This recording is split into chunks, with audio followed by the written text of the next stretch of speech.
الحمد لله الذي أبدع الأفلاك والأرضين والصلاة والسلام على من كان نبيا وآدم بين الماء والطين وعلى آله وأصحابه أجمعين أما بعد فأعوذ بالله من الشيطان الرجيم بسم الله الرحمن الرحيم وَلَقَدْ يَسَّرْنَا الْقُرْآنَ لِلذِّكْرِ فَهَلْ مِن مُدَّكِرٍ صدق اللہ العظیم۔ ناظرین کرام، باب العلم انواریہ ایجوکیشنل سوسائٹی کے زیر اہتمام تفسیر نصفی کا سلسلے وار درس جاری ہے۔ آج کی ہماری اس نشست کا آغاز سورۃ الحجرات آیت نمبر 6 سے ہو رہا ہے۔ اعوذ باللہ من الشیطان الرجیم بسم اللہ الرحمن الرحیم۔ یا ایہا الذین آمنوا ان جاءکم فاسق بنبأ فتبینوا ان تصیبوا قوما بجہالۃ فتصبحوا علی ما فعلتم نادمین۔ یا ایہا الذین آمنوا، اے ایمان والو، ان جاءکم فاسق، اگر تمہارے پاس کوئی فاسق کوئی خبر لے کر آئے، کوئی نیوز لے کر آئے، فتبینوا، تو تم تحقیق کر لو اچھی طرح، کہیں تم کسی قوم کو نقصان نہ پہنچاؤ، تکلیف نہ پہنچاؤ، بجہالت، نادانی میں، فتصبحوا، کہ تم ہو جاؤ نادم، کہ تم نادم ہو جاؤ گے اپنے کام پر، وَاعْلَمُوا أَنَّ فِيكُمْ رَسُولَ اللَّهِ، اور تم یہ اچھی طرح جان لو کہ تم میں اللہ کے رسول علیہ السلام موجود ہے۔ لو یطیعکم فی کثیر من الامر لعنتم، اگر وہ بہت سارے معاملات میں تمہاری بات سنیں گے تو تم مشقت میں پڑ جاؤ گے، لعنتم، ولکن اللہ حبب الیکم الایمان، لیکن اللہ تعالیٰ نے تمہارے نزدیک ایمان کو پسندیدہ بنا دیا، تمہارے لیے محبوب بنا دیا، وزینہ فی قلوبکم، اور ایمان کو آراستہ کر دیا تمہارے دلوں میں، وکرہ الیکم الکفر والفسوق والعصیان، ایمان کو مزین فرما دیا، آراستہ کر دیا، ایمان کو زینت بنا دیا اللہ تعالیٰ، وکرہ الیکم الکفر، اور وہ تمہارے لیے کفر کو اور فسوق، نافرمانی کو اور گناہوں کو تمہارے لیے ناپسندیدہ کر دیا۔ اولئک هم الراشدون، یہی وہ لوگ ہیں جو راشد ہیں، یعنی ہدایت یافتہ ہیں، فضلا من اللہ ونعمہ، یہ اللہ کی طرف سے فضل ہے، اللہ کی یہ مہربانی ہے، ونعمہ، اور اس کی طرف سے یہ نعمت ہے، واللہ علیم حکیم، اور اللہ تعالیٰ جاننے والا ہے، حکمت والا ہے۔ یہ 3 آیات مبارکہ ہیں، آیت نمبر 6، 7 اور 8 سورہ حجرات کی۔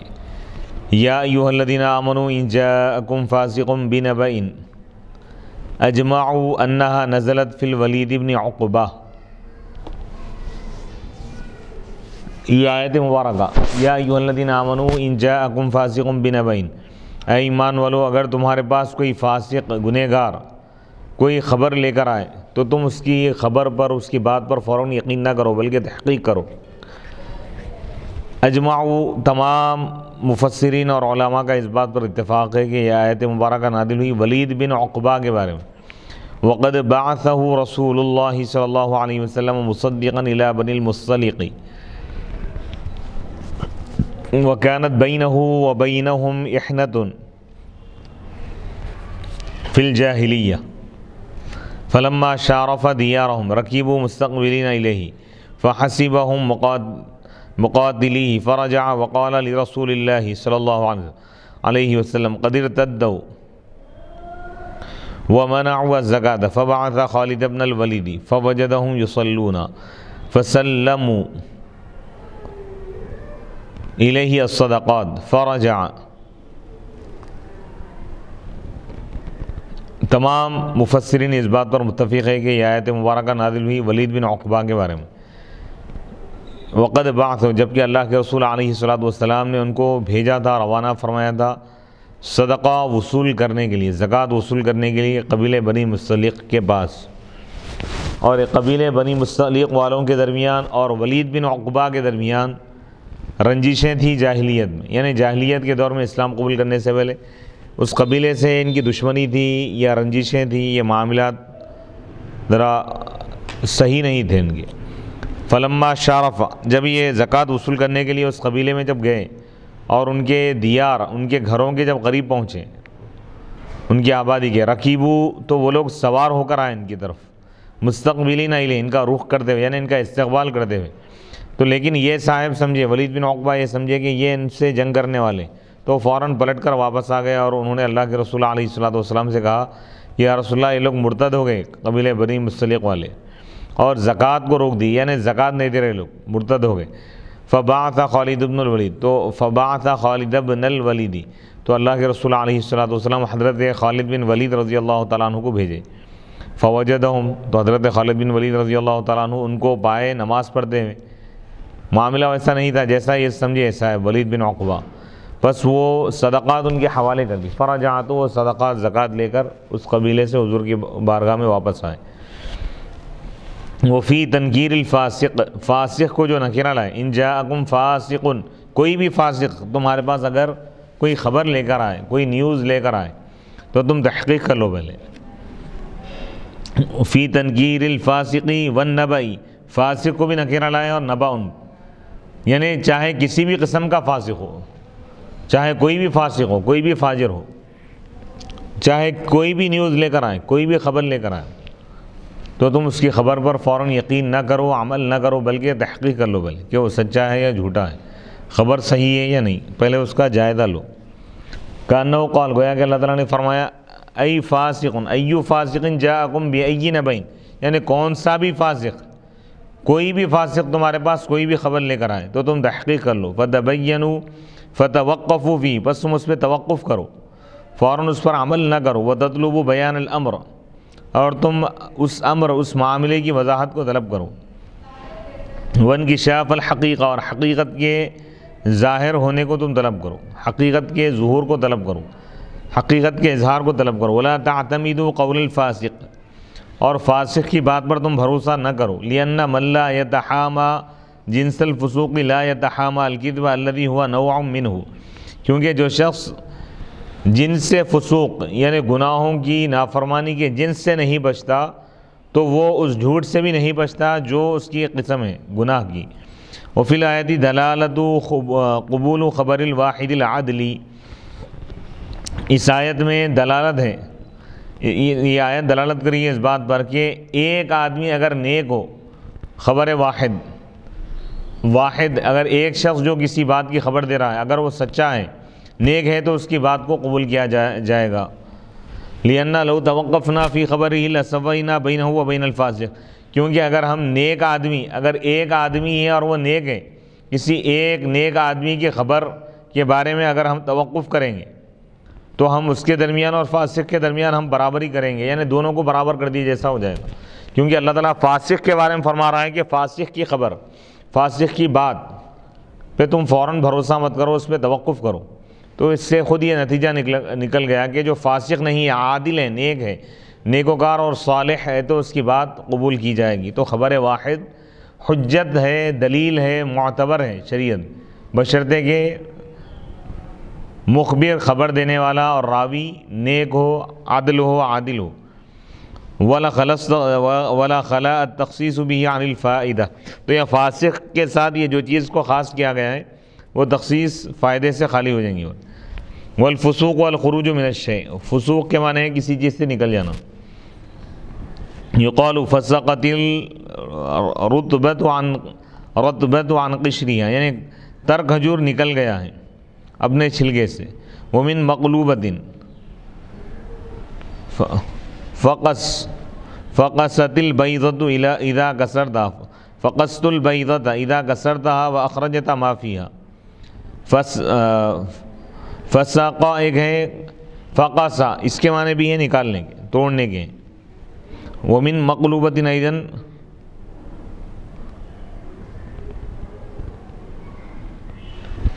فقصد شیئا اذا اخرجته من ید مالکی مغتصبا له علیہ ثم استعمل فی الخروج عن القصد برکوب الکبائر.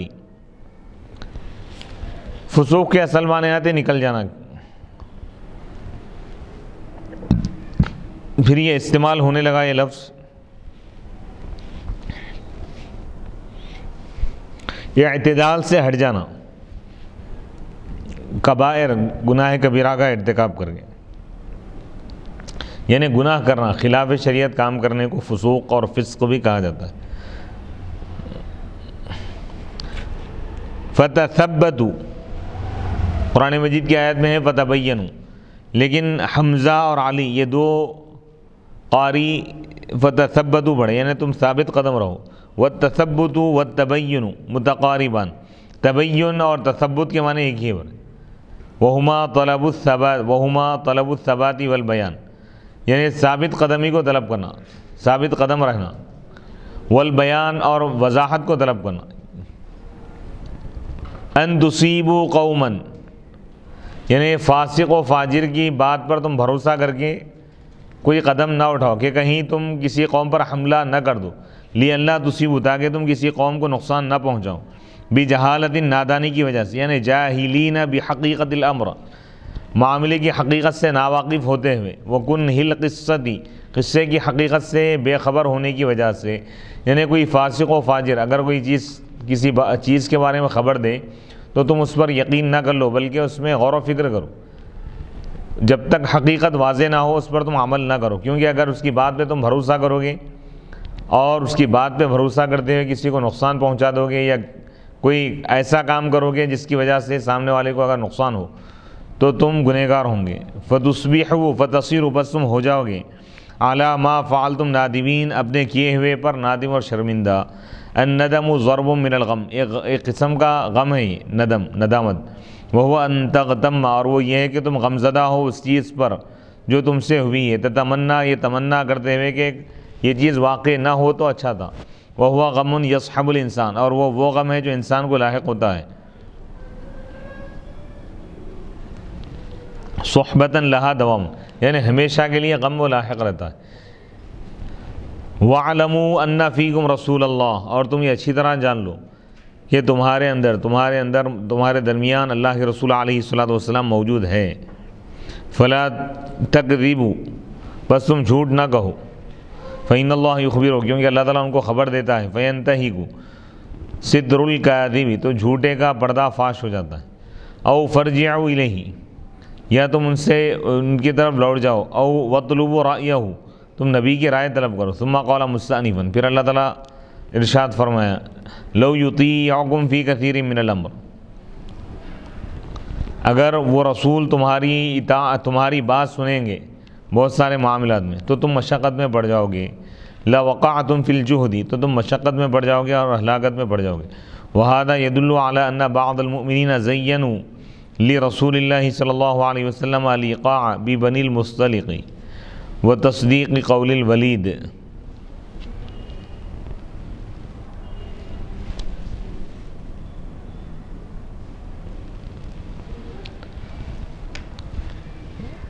وہذا، اور یہ اس بات پر دلالت کر رہا ہے یہ معاملہ کہ بعض ایمان والے، بعض مومنین اللہ کے رسول علیہ الصلوۃ والسلام کے لیے آراستہ کر دیے بنی مصطلق پہ حملے کو،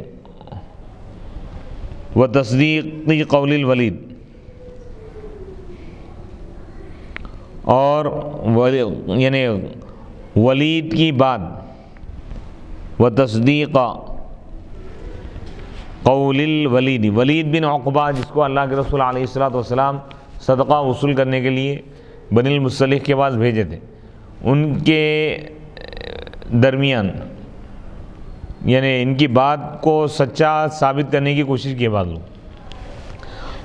واقعہ یہ ہوا کہ حضور علیہ الصلوۃ والسلام ولید بن عقبہ کو قبیلے بنی مصطلق کے پاس بھیجے زکوٰۃ وصول کرنے کے لیے۔ جب وہ ان کے گھروں کے قریب پہنچے، ان کے ایریے کے، ان کے علاقے کے قریب پہنچے تو وہ لوگ ان کا استقبال کرنے کے لیے اپنے گھروں سے نکلے۔ ان کے قریب جب آنے لگے قافلے کی شکل میں تو یہ ولید بن عقبہ یہ سمجھے کہ کیونکہ ولید بن عقبہ اور اس قبیلے کے درمیان جاہلیت کے دور میں رنجش اور دشمنی تھی، تو وہ یہ سمجھے کہ یہ لوگ آگے ان کو قتل کرنے والے ان پر حملہ کر رہے ہیں۔ فوراً پلٹ کے حضور کے پاس جا کے یہ اطلاع دے دی، غلط اطلاع دے دی کہ یہ لوگ مرتد ہو گئے اور زکوٰۃ نہیں دے رہے۔ ولید بن عقبہ وہ اللہ کے رسول علیہ الصلوۃ والسلام نے قبیلہ بنی مصطلق میں زکوٰۃ اور صدقات وصول کرنے کے لیے جب آپ نے روانہ فرمایا، اور یہ قبیلہ بنی مصطلق یہ قبیلہ مسلمانوں کا قبیلہ تھا۔ قبیلہ بنی مصطلق اور ولید بن عقبہ کے درمیان جاہلیت کے دور میں رنجشیں اور اختلافات تھے۔ جب ولید بن عقبہ زکوٰۃ لینے کے لیے ان کے پاس پہنچے، ان کے گھروں کے قریب جب پہنچے، ان کے علاقے میں جب داخل ہوئے، تو وہ لوگ ان کا استقبال کرنے کے لیے گھوڑوں پر سوار ہو کے ان کا استقبال کرنے کے لیے آگے بڑھے، تو وہ یہ سمجھے کہ یہ لوگ ان کو مارنا چاہ رہے ہیں۔ پلٹ کے یہ لوگ حضور کے پاس گئے، ولید بن عقبہ، اور یہ کہنے لگے کہ یا رسول اللہ، یہ لوگ مرتد ہو گئے اور زکوٰۃ روک دیے، زکوٰۃ نہیں دے رہے۔ تو ایسے ماحول میں کچھ لوگ اللہ کے رسول علیہ الصلوۃ والسلام کو یہ مشورہ دیے، یہ کہنے لگے کہ قبیلہ بنی مصطلق سے جنگ کی جائے، اور ولید بن عقبہ کی بات کو سوار کی پیش کرنے لگے۔ تو اللہ تعالیٰ انہی کی طرف اشارہ کرتے ہوئے فرما رہا ہے کہ اگر رسول تمہاری بات سنیں گے بہت سارے معاملات میں تو تم مشقت میں پڑ جاؤ گے۔ وَأَنَّ بَعْضَهُمْ كَانُوا يَتَصَوَّنُونَ، لیکن بعد میں جب حضرت خالد بن ولید کو حضور جب روانہ فرمائے، تو خالد بن ولید جب گئے تو کیا دیکھتے ہیں کہ ان لوگوں کو نماز پڑھتے ہوئے آپ نے مشاہدہ فرمایا کہ وہ لوگ نماز پڑھ رہے تھے۔ پھر وہ لوگ نماز کے بعد حضرت خالد بن ولید رضی اللہ تعالیٰ عنہ کے حوالے کیے صدقات اور زکوٰۃ کا مال۔ حضرت خالد بن ولید رضی اللہ تعالیٰ عنہ وہ مال لے کر حضور کی بارگاہ میں آئے۔ تو اسی قصے کو اللہ تعالیٰ اس میں بیان فرمایا، وَأَنَّ بَعْضَهُمْ كَانُوا يَتَصَوَّنُونَ وَيَزْعُمُهُمْ جِدُّهُمْ فِي التَّقْوَىٰ عَنِ الْجَسَارَةِ عَلَىٰ ذَلِكَ، اور یہ کہ بعض لوگ احتیاط کر رہے تھے،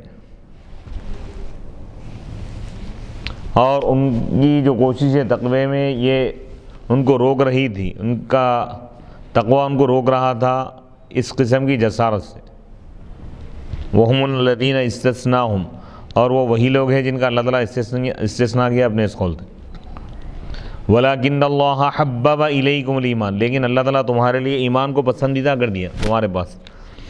وقیل، اور کہا گیا کہ هُمُ الَّذِينَ امْتَحَنَ اللَّهُ قُلُوبَهُمْ لِلتَّقْوَىٰ، وہ وہی لوگ تھے جن کے دلوں کو اللہ تعالیٰ نے تقوی کے لیے چن لیا تھا۔ وَلَمَّا كَانَتْ صِفَةُ الَّذِينَ حَبَّبَ اللَّهُ إِلَيْهِمُ الْإِيمَانَ غَايَرَتْ صِفَةَ الْمُتَقَدِّمِ ذِكْرُهُمْ وَقَعَتْ لَكِنْ فِي حَقٍّ مَوْقِعَهَا من الاستدراک وهو مخالفت ما بعدها لما قبلها نفیا واثباتا، اور جب ان لوگوں کی صفت جن کے دلوں میں اللہ تعالیٰ ایمان کو محبوب بنا دیا، جن کے پاس ایمان کو اللہ تعالیٰ نے پسندیدہ بنا دی، ان کی صفت ان لوگوں کی صفت کے خلاف ہے جن کا ذکر گزر چکا ہے۔ وقعت، لیکن یہاں پر واقع ہوا، ولکن اللہ حبب، استدراک کی جگہ پر، اور وہ اس کے ما بعد کا مخالف ہونا ما قبل کے، نفی اور اثبات، یعنی لیکن دو جملوں کے درمیان تھا، اس سے پہلے ایک جملہ اور اس کے بعد ایک جملہ۔ اس سے پہلے والا جملہ مثبت ہے تو بعد والا منفی آتا، اگر پہلے والا منفی ہے تو بعد والا مثبت ہوتا۔ وَزَيَّنَهُ فِي قُلُوبِكُمْ، اور اس نے ایمان کو سجا دیا، آراستہ کر دیا تمہارے دلوں میں۔ وَكَرَّهَ إِلَيْكُمُ الْكُفْرَ، اور تمہارے پاس کفر کو ناپسندیدہ بنا دیا، والفسوق، اور نافرمانی کو، والعصیان، اور گناہوں کو۔ یہ کفر کیا ہے بتا رہے ہیں، وَهُوَ تَغْطِيَةُ نِعَمِ اللَّهِ وَغَمْطُهَا بِالْجُحُودِ، یعنی اللہ کی نعمتوں کو چھپا دینا، اللہ کی نعمتوں کا انکار کرنا، یعنی اللہ کا انکار کرنا، اللہ کی نعمتوں کا انکار کرنا، یہ کیا ہے؟ کفر ہے۔ یعنی کافر اللہ کی نعمتوں کا انکار کرتا ہے، یعنی اللہ تعالیٰ انسان کو پیدا کیا، تمام مخلوقات کو پیدا کیا، یہ اللہ کا احسان ہے بندے پر، تمام مخلوقات۔ تو کفر کرنے والا خدا کا انکار کر کے خدا کے احسانات کا انکار کرتا ہے، یعنی اللہ کے احسان کو ماننا چاہیے تھا لیکن وہ نہیں مان رہا ہے، گویا کہ اللہ کے احسان کو انکار کر رہا ہے، خدا کا وہ انکار کر رہا ہے، اس لیے اس کو کافر کہا جاتا ہے۔ والفسوق، فسوق کے معنی وہو الخروج عن محجۃ الایمان، اور وہ ایمان کے راستے سے ہٹ جانا ہے، برکوب الکبائر، کبیرہ گناہوں کا ارتکاب کر گئے۔ والعصیان، عصیان کہتے ہیں وہو ترک الانقیاد، فرما برداری چھوڑ دینا، ان چیزوں کی فرما برداری کو چھوڑ دینا جس کا اللہ کے رسول علیہ الصلوۃ والسلام نے شارع نے حکم دیا ہے۔ اولئک هم الراشدون، یعنی فسوق ہے گناہ کبیرہ کرنا، گناہ کرنا، اور عصیان کا مطلب یہ ہے کہ جن چیزوں کا حکم دیا گیا ہے وہ چیزیں بجا نہ لانا، یہ کیا ہے؟ عصیان ہے۔ اولئک هم الراشدون، جو لوگ گناہوں سے بچتے ہیں، نافرمانیوں سے بچتے ہیں، یہی لوگ ہدایت یافتہ ہیں۔ اولئک المستثنون هم الراشدون، یہی وہ لوگ جن کا استثناء کیا گیا، یہی لوگ ہدایت یافتہ ہیں۔ یعنی اصابوا طریق الحق، یعنی یہ لوگ حق کے راستے کو پالی۔ ولم یمیلوا عن الاستقامہ، وہ حق کے راستے سے استقامت سے نہیں ہٹے۔ والرشد والاستقامۃ علی طریق الحق مع تصلب فیہ من الرشادۃ وہی الصخرۃ، رشد کے معنی ہے حق کے راستے پر قائم رہنا، جم جانا، مع تصلب فی، اس میں سختی کے ساتھ۔ یہ رشادہ سے، رشادہ کے معنی آتے ہیں چٹان، چٹان جس طرح مضبوط ہوتی ہے، چٹان کو کوئی اس کی جگہ سے ہٹا نہیں سکتا، ہلا نہیں سکتا، تو ایمان والوں کو بھی چاہیے کہ وہ چٹان کی طرح حق پر، دین پر، ایمان پر، اسلام پر قائم رہے، ڈٹے رہے، جمے رہے، ثابت قدم رہے، یہ ہے استقامت۔ فضلا من اللہ ونعمہ، یہ اللہ کی طرف سے فضل ہے، اس کی مہربانی ہے اور اس کی نعمت ہے۔ الفضل والنعمت بمعنى الافضال والانعام، فضل اور نعمت یہاں پر افضال اور انعام کے معنی میں، فضل سے مراد یہاں پر مہربانی کرنا، یہ اللہ کی جانب سے مہربانی ہونے کی وجہ سے، یعنی ایمان کا عطا ہونا یہ اللہ کی مہربانی، یہ اللہ کا فضل ہے اور اللہ کا انعام ہے۔ اور فضلاً اور نعمتاً کو جو زبر آ رہا ہے علی المفعول له، مفعول له ہونے کی وجہ سے، ای حبب وکرہ، یعنی اللہ تعالیٰ ایمان کو آراستہ کیا، ایمان کو محبوب بنا دیا، پسندیدہ بنا دیا، اور کفر کو، گناہوں کو، نافرمانیوں کو اللہ تعالیٰ ناپسندیدہ کر دیا، یہ مہربانی کرنے کی وجہ سے اور نعمت عطا کرنے کی وجہ سے۔ واللہ علیم، اور اللہ تعالیٰ جانتا ہے باحوال المؤمنین، ایمان والوں کی حالات، وما بینہم، اور جو کچھ ان کے درمیان ہے، من التمایز والتفاضل، یعنی درجات اور مقامات کا جو فرق ہے، اللہ تعالیٰ اس کو اچھی طرح جانتا ہے، یعنی کون سا مومن کس درجے پر فائد ہے ایمان کے، اللہ تعالیٰ اس کو جانتا ہے۔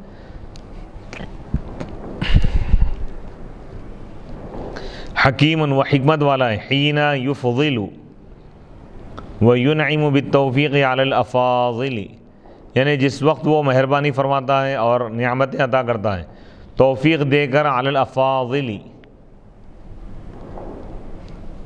یعنی توفیق کی نعمت، توفیق کے ذریعے جو مہربانی کرتا ہے اللہ تعالیٰ افاضل پر، تو اس وقت اس کی حکمتیں ہوتی ہیں۔ یہاں تک ایک مضمون مکمل ہوگا، یہاں سے ایک دوسرا مضمون شروع ہو رہا ہے۔ آیت نمبر 9 اور 10، وَإِن طَائِفَتَانِ مِنَ الْمُؤْمِنِينَ اقْتَتَلُوا فَأَصْلِحُوا بَيْنَهُمَا فَإِن بَغَتْ إِحْدَاهُمَا عَلَى الْأُخْرَى فَقَاتِلُوا الَّتِي تَبْغِي حَتَّى تَفِيءَ إِلَى أَمْرِ اللَّهِ فَإِن فَاءَتْ فَأَصْلِحُوا بَيْنَهُمَا بِالْعَدْلِ وَأَقْسِطُوا إِنَّ اللَّهَ يُحِبُّ الْمُقْسِطِينَ إِنَّمَا الْمُؤْمِنُونَ إِخْوَةٌ فَأَصْلِحُوا بَيْنَ أَخَوَيْكُمْ وَاتَّقُوا اللَّهَ لَعَلَّكُمْ تُرْحَمُونَ وَإِن طَائِفَتَانِ مِنَ الْمُؤْمِنِينَ، اور اگر ایمان والوں کی دو جماعتیں آپس میں اگر جھگڑا کریں، لڑیں، فَأَصْلِحُوا، تو اے ایمان والو تم صلح کراؤ دونوں کے درمیان، فَإِن بَغَتْ إِحْدَاهُمَا، پس اگر ان دونوں میں سے ایک جماعت دوسرے پر بغاوت کرے، ظلم کرے، فَقَاتِلُوا، تو تم لڑو اس جماعت سے، جنگ کرو، تم لڑو اس جماعت سے جو بغاوت کر رہی ہے، جو سرکشی کر رہی ہے، حتیٰ تفیہ، یہاں تک کہ وہ لوٹ جائے اللہ کے حکم کی طرف۔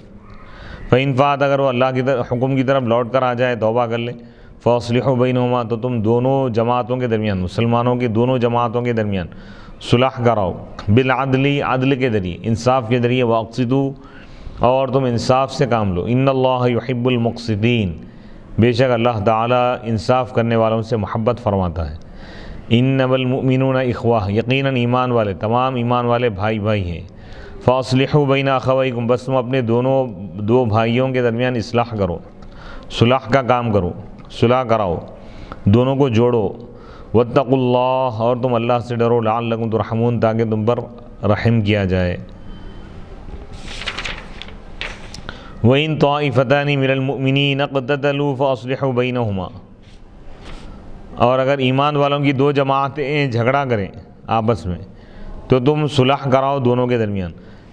اس کا شان نزول بیان کر رہے ہیں۔ وقف رسول اللہ صلی اللہ علیہ وسلم علی مجلس بعض الانصار وهو على حمار فبال الحمار فامسك ابن ابی بانفه وقال خلی سبیل حمارك فقد آذانا نتنوه فقال عبد الله بن رواحة والله إن بول حماره لأطيب من مسكك ومضى رسول الله صلى الله عليه وسلم وطال الخوض بينهما حتى استبا وتجالد وجاء قوما هما وجاء قوما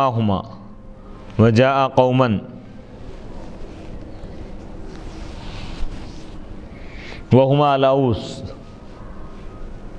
والخزرج فتجالدوا بالعصي وقيل بالأيدي والنعال والسعف فرجع إليهم رسول الله صلى الله عليه وسلم فأصلح بينهم ونزلت۔ واقعہ بتا رہے ہیں کہ اللہ کے رسول علیہ السلام بعض انصاری صحابہ ان کی محفل میں آپ تشریف لے گئے، کھڑے ہو گئے وہاں پر، وہو علی حمار، جبکہ آپ ایک سواری پر سوار تھے۔ فبال الحمار، حضور کی جو سواری تھی وہ سواری پیشاب کی۔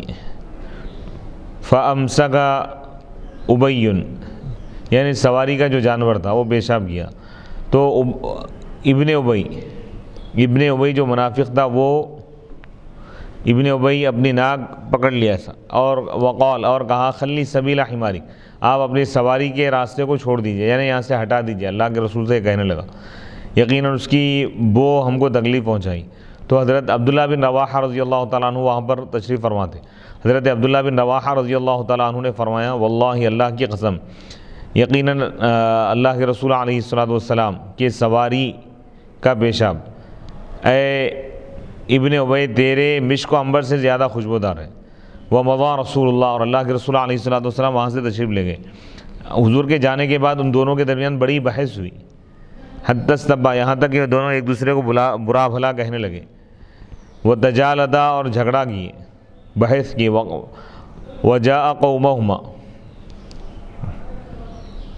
اور یہ دونوں اپنی اپنی قوم کے پاس آئے، یعنی اوس اور خزرج، وہ دو قبیلے والوں کے پاس گئے تو وہ لوگ دو قبیلے والے آ گئے، عبداللہ بن رواحہ رضی اللہ تعالیٰ عنہ کے قبیلے والے آ گئے، ابن ابی کے قبیلے والے آ گئے، پھر ان کے درمیان بحث ہوئی، بس وہ جھگڑا کی، مار لیے بالعصی کی لاٹھیوں سے، وقیل، اور کہا گیا کہ ہاتھا پائی ہو گئی ان کے درمیان، والنعال، جوتوں سے مار لی، والسعفی، کھجور کے تنوں سے مار لی۔ بس اللہ کے رسول علیہ السلام ان کی طرف لوٹ کر آئے، پھر آپ ان کے درمیان صلح کرا دی۔ ونزلت، اور یہ آیت مبارکہ نازل ہوئی۔ اقتتلوا جمع لے گئے، یہاں پہ جماعتیں تو دو ہے لیکن تسنیہ کا صیغہ نہیں لے، جمع لائے، حملاً علی المعنی، معنی کا اعتبار کرتے ہیں، یعنی جماعت میں کئی افراد ہیں۔ لأن الطائفتین، کیونکہ طائفتین یہاں پہ قوم اور لوگوں کے معنی میں، قوم اور ناس کے معنی میں۔ وثنى فی فاصلحوا بینہما، فاصلحوا بینہما، بینہما میں تسنیہ کا صیغہ لے گئے لفظ کا اعتبار کرتے ہوئے، یعنی اقتتلوا میں صیغہ جمع کا لے کے آئے، طائفتین کے معنی کو دیکھتے ہوئے۔ طائفتین کے معنی دو جماعتیں، جماعت میں افراد ہوتے گئی، تو جماعت کے معنی کا اعتبار کرتے ہوئے اقتتلوا کو جمع لائے، اور بینہما، فاصلحوا بینہما میں جو ہما ضمیر لائے تسنیہ کی، یہ طائفتین، طائفتان کا جو لفظ ہے یہ کیونکہ تسنیہ ہے، لفظ کا اعتبار کرتے ہوئے تسنیہ کی ضمیر لائے، اور اقتتلوا میں جمع کا صیغہ لائے طائفتان کے معنی کا اعتبار کرتے ہوئے۔ فَإِن بَغَتْ إِحْدَاهُمَا عَلَى الْأُخْرَى، پس اگر ایک جماعت دوسری جماعت پر اگر بغاوت کرے، ظلم کرے، البغی والاستطالہ، بغیون کے معنی آتے ہیں ظلم کرنا، حد سے آگے بڑھ جانا، والظلم وإباء الصلح، ظلم کرنا اور صلح سے، مصالحت سے انکار کرنا، فقاتلوا، تو تم لڑو، جنگ کرو اس جماعت سے، تو تم لڑو اس جماعت سے، مقابلہ کرو جو بغاوت کر رہی ہے، جو سرکشی کر رہی ہے، حتی تفیہ، یہاں تک کہ وہ جماعت لوٹ جائے اللہ کے حکم کی طرف، ای ترجیع، والفی والرجوع، فا یفیو کے معنی لوٹنے کے بعد، وقد سمی بہ الظل والغنیمہ، ظل سائے کو بھی فے بولتے ہیں اور مال غنیمت کو بھی فے بولتے ہیں، لأن الظل یرجع، کیونکہ سایہ پلٹ کر آتا ہے، بعد نسخ الشمس، سورج کے یعنی زوال کے بعد، والغنیمہ، اور مال غنیمت، ما یرجع من اموال الکفار الی المسلمین، یعنی جو مال مسلمانوں کی طرف لوٹ کر آتا ہے اس کو مال فے، مال غنیمت بھی کہتے ہیں۔ وہ حکم الفیۃ الباغیہ، باغی جماعت یعنی حکومت کے خلاف جو جماعت ہے، وجوب قتالیہ، اس سے قتال کرنا ضروری ہے، ما قاتلت، جب تک وہ جنگ کرتے رہے، لڑتے رہے وہ جماعت، فَإِذَا کفت، بس جب وہ جماعت رک جائے جنگ سے، وقبضت عن الحرب، اور حرب جنگ سے بعد آ جائے، اپنے ہاتھوں کو روک لے، تو اس جماعت کو چھوڑ دیا جائے گا۔ یعنی حاکم وقت، بادشاہ وقت کے خلاف اگر کوئی بغاوت کرے تو ان کو صلح کے ذریعے پہلے سمجھانے کی کوشش کریں گے، الی امر اللہ، یہاں تک کہ وہ اللہ کے حکم کی طرف لوٹ جائے، المذکور، جو اللہ کی کتاب میں مذکور ہے، میرا صلح، کہ صلح کرنا چاہیے، وزوال الشحنہ، دشمنیوں کو ختم کرنا چاہیے۔ قرآن اور اللہ کا دین اسلام صلح کی تعلیم دیتا ہے، یعنی امن کی اور محبت کی، بھائی چارگی کی تعلیم دیتا ہے۔ فَإِن فَاءَتْ، اگر وہ جماعت بغاوت سے، ظلم سے توبہ کر لے اور اللہ کے حکم کی طرف آ جائے، تو فَأَصْلِحُوا بَيْنَهُمَا، تو تم ان دونوں جماعتوں کے درمیان، دونوں گروہوں کے درمیان، دونوں گروپس کے درمیان صلح کرو، بالعدل، انصاف کے ساتھ، وَاقْسِطُوا، اور تم انصاف کرو، وَاعْدِلُوا، اور تم انصاف کرو، وَهُوَ أَمْرٌ بِاسْتِعْمَالِ الْقِسْطِ، اور وہ حکم ہے، حکم دینا ہے انصاف کو استعمال کرنے کا، اعلیٰ طریق العموم، عمومی طور پر، یعنی ہر معاملے میں تم انصاف سے کام لو، بعد ما امر به، بعد اس کے کہ انصاف کا حکم دیا گیا آپس میں صلح کرنے میں، اصلاح کرنے کے بارے میں۔ ان اللہ یحب المقسطین، بے شک اللہ تعالیٰ مقسطین، انصاف کرنے والوں سے اللہ تعالیٰ محبت فرماتا ہے۔ العادلین، القسط، قسط کے معنی آتے ہیں الجور، قسط کے معنی کا آتے ہیں انصاف کرنے کے بھی آتے ہیں۔ والفعل منہ اقصد، اور اس سے فعل آتا ہے اقصد یقصد، اقصاد، انصاف کرنا۔ وحمزتہ للسلب، اقصدہ میں جو حمزہ ہے سلب کے لیے آیا، یعنی باب فعل کی خاصیت سلب ماخذ ہے۔ جیسے شکا زید فاشکیتہ، زید شکایت کیا، فاشکیتہ، تو میں اس کی شکایت کو دور کیا۔ قسط کے معنی آتے ہیں ظلم کرنے کے، یعنی ظلم کو ختم کر دینا۔ اقصدو کا مطلب ہو گیا ظلم کو ختم کرو، یعنی ظلم کو ختم کرنا، یہ انصاف ہے۔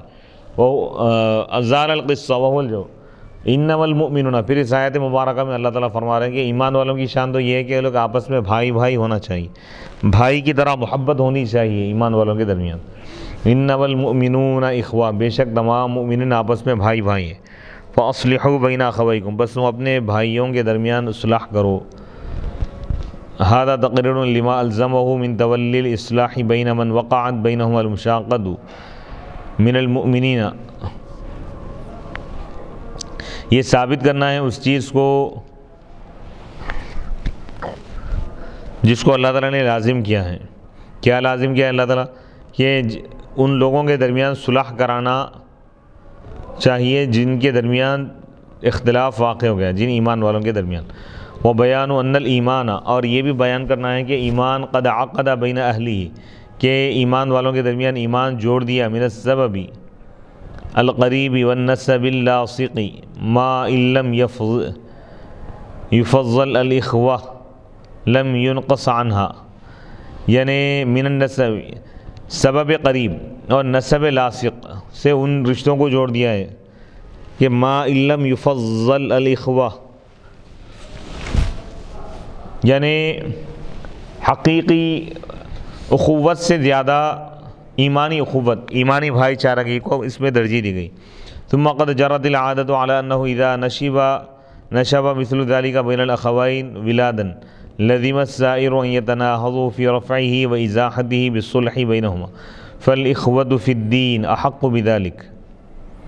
پھر یہ بات جاری ہے کہ یہ اس بات پر عادت جاری ہے کہ جب اس جیسی چیز دو حقیقی بھائیوں کے درمیان کبھی اختلاف ہوتا ہے تو تمام لوگوں پر یہ چیز لازم ہو جاتی ہے، اہل خاندان پر، کہ وہ اٹھ جائیں ان دونوں کے جھگڑے کو ختم کرنے کے لیے اور دونوں کے درمیان صلح کرانے کے لیے۔ تو دینی اخوت، دینی برادران اسلام جو ہیں، اسلام کی وجہ سے جو بھائی بھائی بن گئے، وہ لوگ اس کے زیادہ حقدار ہیں کہ اگر آپس میں اگر اختلاف ہو جائے تو صلح کرنے کی کوشش کریں۔ دو گروپوں میں اگر اختلاف ہو جائے مسلمانوں کی تو باقی لوگوں پر یہ ذمہ داری عائد ہوتی ہے کہ وہ دونوں کو جوڑیں، صلح کرائیں، اختلافات کو دور کریں۔ انما المؤمنون اخوۃ فاصل اخوتکم بھی پڑھے، انما المؤمنون اخوتکم یعقوب واتقوا اللہ، اور تم اللہ سے ڈرو، لعلکم ترحمون، تاکہ تم پر رحم کیا جائے۔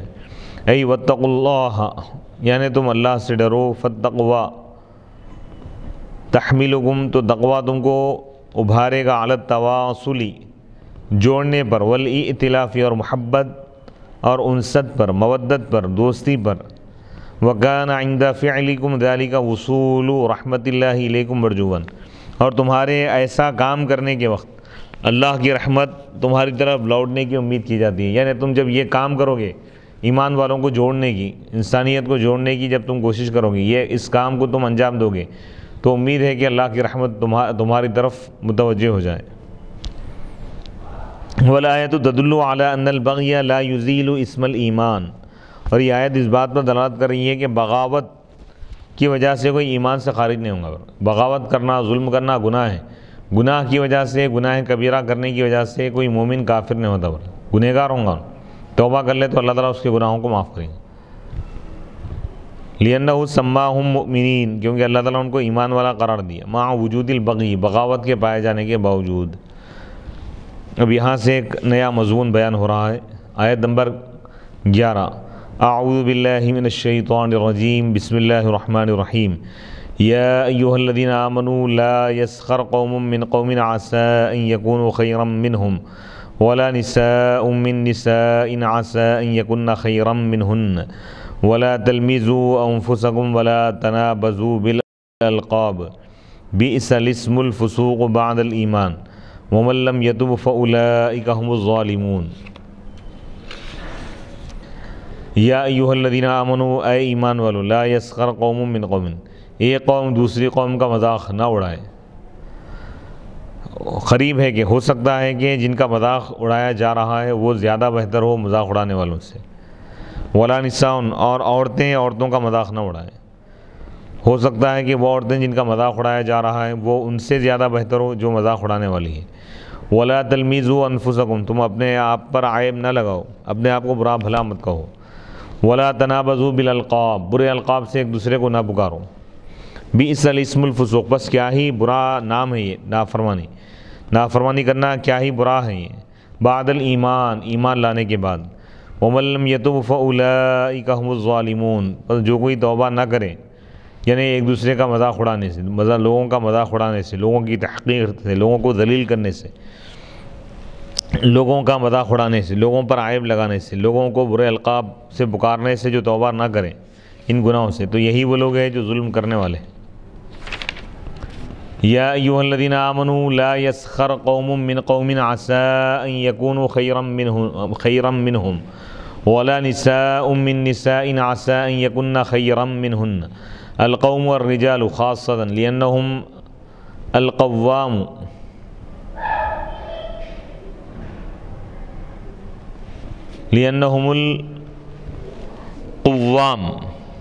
بأمور النساء، قال الله تعالى الرجال قوامون على النساء وهو في الأصل جمع قائم كصوم وزور في جمع صائم والزائر، واختصاص القوم بالرجال صريح في الآية، اذ لو كانت النساء داخلة في قوم لم يقل ولا نساء وحقق ذلك زهير في قوله وما ادری ولست اخال ادری اقوم آل حسن ام نساء۔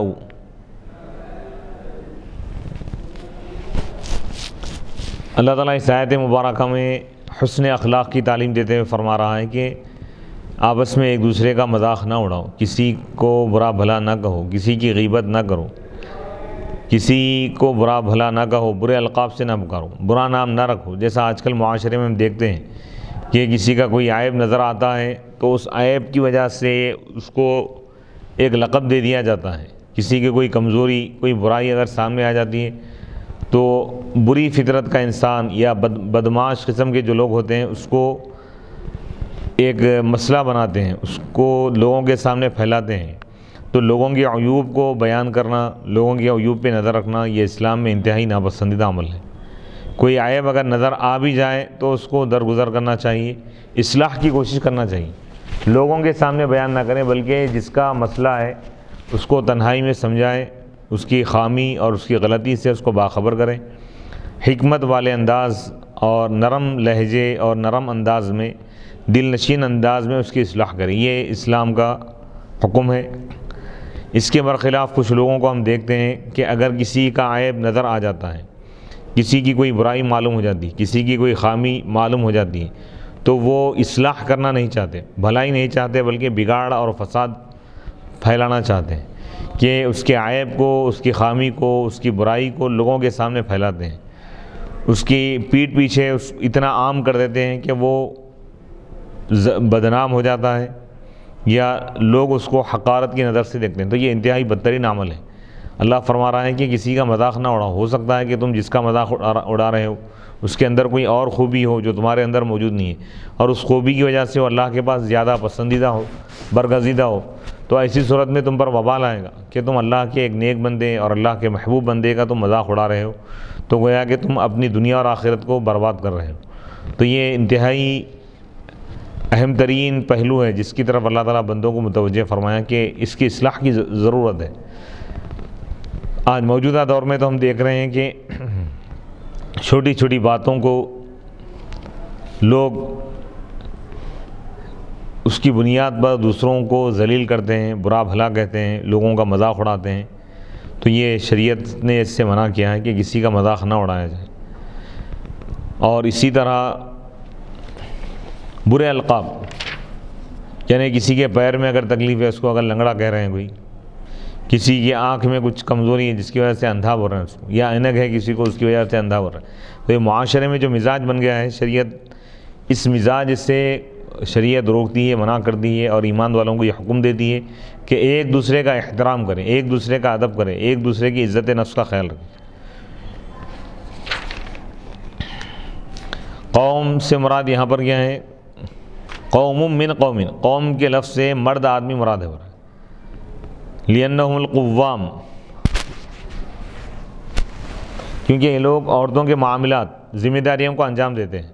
اللہ تعالیٰ نے ارشاد فرمایا الرجال قوامون علی النساء، مرد آدمی، مرد حضرات عورتوں پر حاکم ہیں، ان کے نگران کار ہیں۔ اور یہ اصل میں قائم کی جمع ہے، قائم کی جمع قوم ہے، جیسا صائم کی جمع صوم ہے، زائر کی جمع زور ہے، واختصاص القوم، یعنی قوم کو، قوم کے لفظ کو رجال کے ساتھ خاص کرنا، مردوں کے ساتھ، یہ صریح ہے آیت میں ہے، کیونکہ اگر عورتیں قوم میں داخل ہوتی تو اللہ تعالیٰ ولا نساء من نساء نہیں فرماتا، اور عورتیں عورتوں کا مذاق نہ اڑائیں۔ زہیر بھی اس کو اپنے شعر، زہیر نے بھی اس کو اپنے اس قول میں استعمال کیا ہے، وما ادری ولست اخال ادری اقوم آل حسن ام نساء، کہ آل حسن قوم ہے یا نساء عورتیں ہیں، قوم سے مراد مرد آدمی۔ واما قولهم فی قوم فرعون وقوم ثمود هم الذکور والاناث فلیس لفظ القوم بمتعاط للفریقین ولكن قصد ذکر الذکور وترک ذکر الاناث لأنهن توابع لرجالهن، وتنکیر القوم والنساء يحتمل معنيين أن يراد لا يسخر بعض المؤمنين والمؤمنات من بعض وأن يقصد إفادة الشياع وأن يصير كل جماعة منهم منهية عن السخرية وإنما لم يقل رجل من رجل ولا امرأة من امرأة على التوحيد إعلاما بإقدام غير واحد من رجالهم وغير واحدة من نسائهم على السخرية واستفضاعا للشأن الذي كانوا عليه.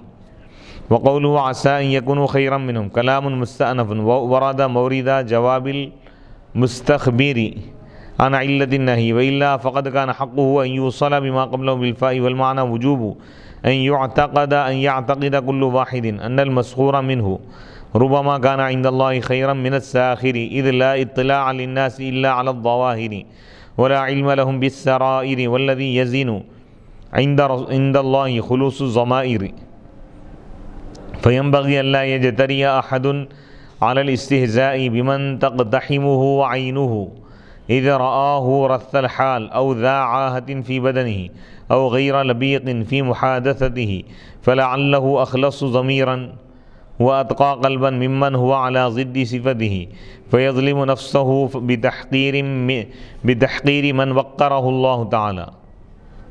وعن ابن مسعود رضي الله تعالى عنه البلاء موكل بالقول لو سخرت من قلب لخشيت أن أحول قلبا. اب یہاں پہ بتا رہے ہیں کہ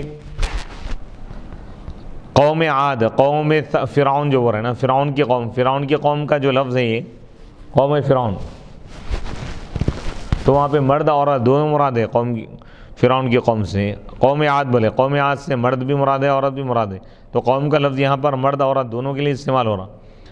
ہم الذکور، یہاں پہ ذکور اور اناث وہ دونوں مراد ہے. فلیس لفظ القوم، تو لفظ قوم یہ دو فریقین کے لیے نہیں ہے بول رہے ہیں، یعنی مرد عورت دونوں کے لیے. لیکن یہاں پر ولیکن قصد ذکر الذکور، مردوں کے ذکر کا ارادہ کیا گیا، عورتوں کے ذکر کو چھوڑ دیا گیا یہاں پہ. یہ قوم فرعون قوم عاد میں برے، کیونکہ عورتیں مردوں کے تابع ہیں. وہ تنکیر القوم یا قوم جو نکرہ استعمال کیا گیا. نکرہ کیوں لا یسخر قوم من قوم، کوئی قوم کسی قوم کا مذاق نہ اڑائے. اور نساء ان کو بھی نکرہ لایا گیا. یحتمل، احتمال ہے یہاں پہ دو معنی ہو سکتے ہیں، دو مفہوم ہو سکتے ہیں اس کے. این یرادہ، یہ مراد لیا جائے کہ لا یسخر بعض المؤمنین، یعنی بعض ایمان والے مرد بعض ایمان والے عورتیں بعض کا یعنی دوسروں کا مذاق نہ اڑائیں. اور یہ بھی معنی ہو سکتے ہیں کہ این یقصد افادۃ الشیوع، یعنی عمومی معنی مراد لے، یعنی کوئی بھی قوم کسی بھی قوم کا مذاق نہ اڑائے. وَإِن يَصِيرَ كُلُّ جَمَاعَةٍ وَإِن يُصَيَّرَ كُلُّ جَمَاعَةٍ مِّنْهُمْ مَنْهِيًّا، کہ ہر جماعت کو روکا جائے مذاق اڑانے سے. وَإِنَّمَا لَمْ يَقُلْ رَجُلٌ مِّن رَجُلٍ وَلَا امْرَأَةٌ مِّنْ امْرَأَةٍ عَلَى التَّوْحِيدِ إِعْلَامًا بِإِقْدَامِ غَيْرِ وَاحِدٍ مِّن رِجَالِهِمْ. اچھا، یہاں پہ ایک رجل کا یہاں پہ ذکر نہیں کیا گیا، یعنی ایک آدمی دوسرے آدمی کا مذاق نہ اڑائے، ایک عورت دوسری عورت کا مذاق نہ اڑائے، اس طرح نہیں فرمایا اللہ تعالیٰ. جمع کا صیغہ لائے یہ بتانے کے لیے کہ اعلامًا باقدام غیر واحد، یعنی کئی لوگ، یہ مذاق اڑانے کا معاملہ تو ایسا تھا ان کے پاس، کئی لوگوں کا مذاق اڑا دیتے. ایک پوری جماعت اس میں مبتلا تھی، اس لیے جمع کا صیغہ لایا گیا. اور سنگین قرار دینے کے لیے، سنگینی کو بتانے کے لیے، شدت کو اور اس کے یعنی انتہائی برے عمل ہونے کو بتانا ہے، اس کام کو برا بتانا ہے جس پر یہ لوگ تھے، یعنی مذاق اڑانے کے لوگ اچھا سمجھتے تھے بعض لوگ. وقولہ عسى ان يكونوا خيرا منهم، یہ نیا جملہ ہے ہو رہے ہیں، جملہ مستأنفہ ہے، کلام مستأنف. وردا، یہ مستخبر کے جواب کے طور پر آیا ہو رہا ہے، یعنی کوئی پوچھ رہا ہے کہ میں کیوں مذاق نہ اڑائیں، مذاق اڑانے سے کیوں روکا جا رہا ہے، اس کی وجہ کیا ہے، علت کیا ہے، تو اس کو بیان کیا جا رہا ہے. ورنہ اس کا حق یہ تھا کہ اس کو پہلے والے سے جوڑ دیا جاتا. معنی یہ ہے، ہمیں بتا رہے ہیں کہ وجوب، یہ واجب ہے کہ ہر شخص یہ سمجھے کہ وہ جس کا مذاق اڑا رہا ہے وہ ہو سکتا ہے کہ اللہ کے پاس زیادہ بہتر ہو مذاق اڑانے والے سے، کیونکہ لوگوں کو نہیں معلوم ہے، لوگوں کو اطلاع نہیں ہے مگر ظاہر کی. لوگ ظاہر دیکھتے ہیں، اور ان کو باطن کا علم نہیں ہے کہ باطن میں کون کس اللہ کے پاس زیادہ پسندیدہ ہے، اللہ کا محبوب ہے، اللہ کا مقرب بندہ ہے، نہیں معلوم۔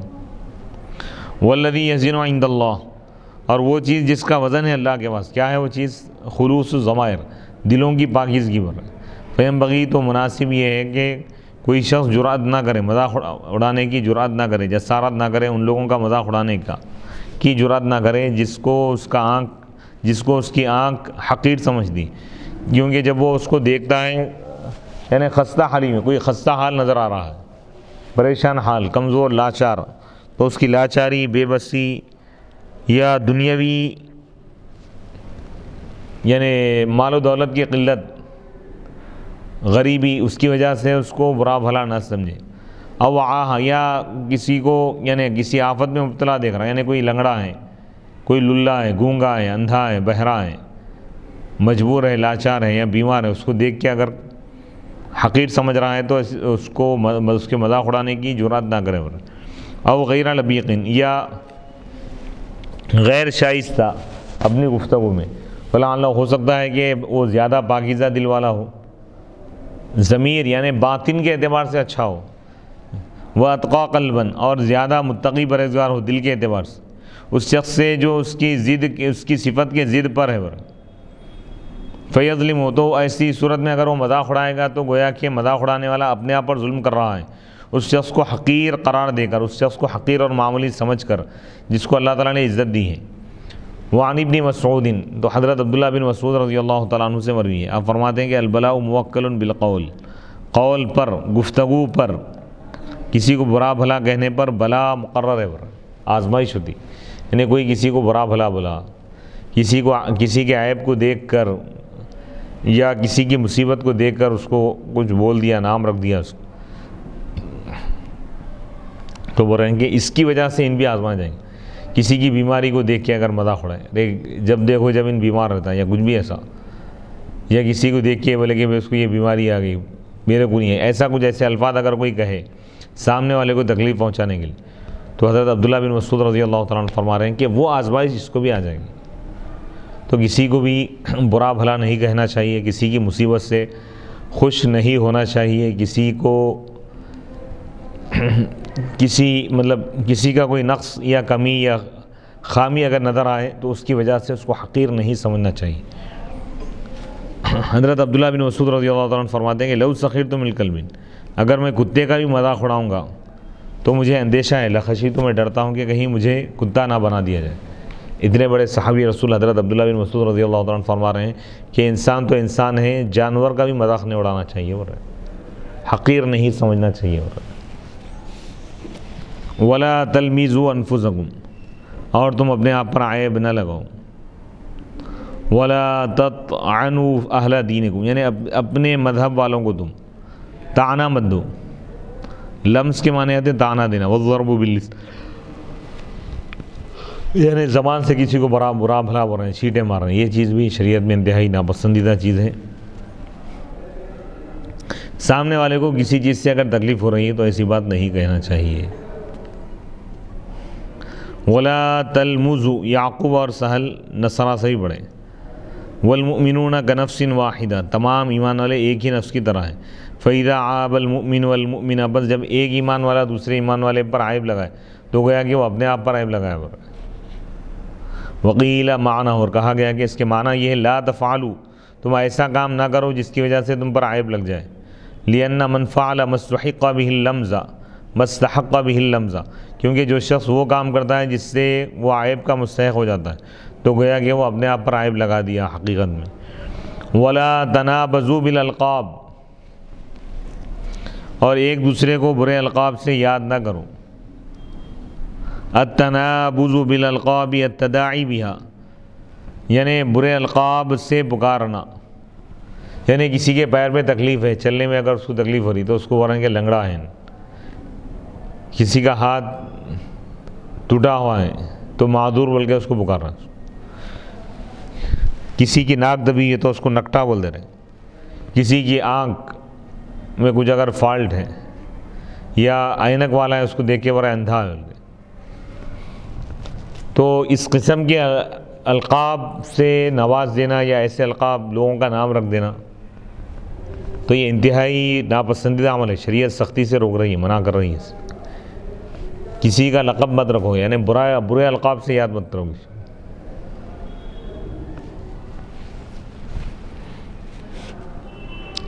نبز کے معنی آتے ہیں لقب السوء، برا لقب.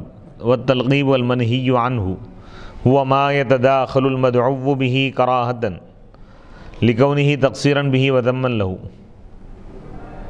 اچھا، وہ تلقیب، وہ لقب دینا جس سے روکا گیا، وہ ہے جس کی وجہ سے مدعو به میں، یعنی جس کو اس لقب سے پکارا جا رہا ہے اس میں کراہت آ جائے، ناپسند کر رہا ہوں سن کر، کیونکہ یہ لکونہ تقصیرا به، کیونکہ یہ اس کے لیے تقصیر اور مذمت ہوں گی.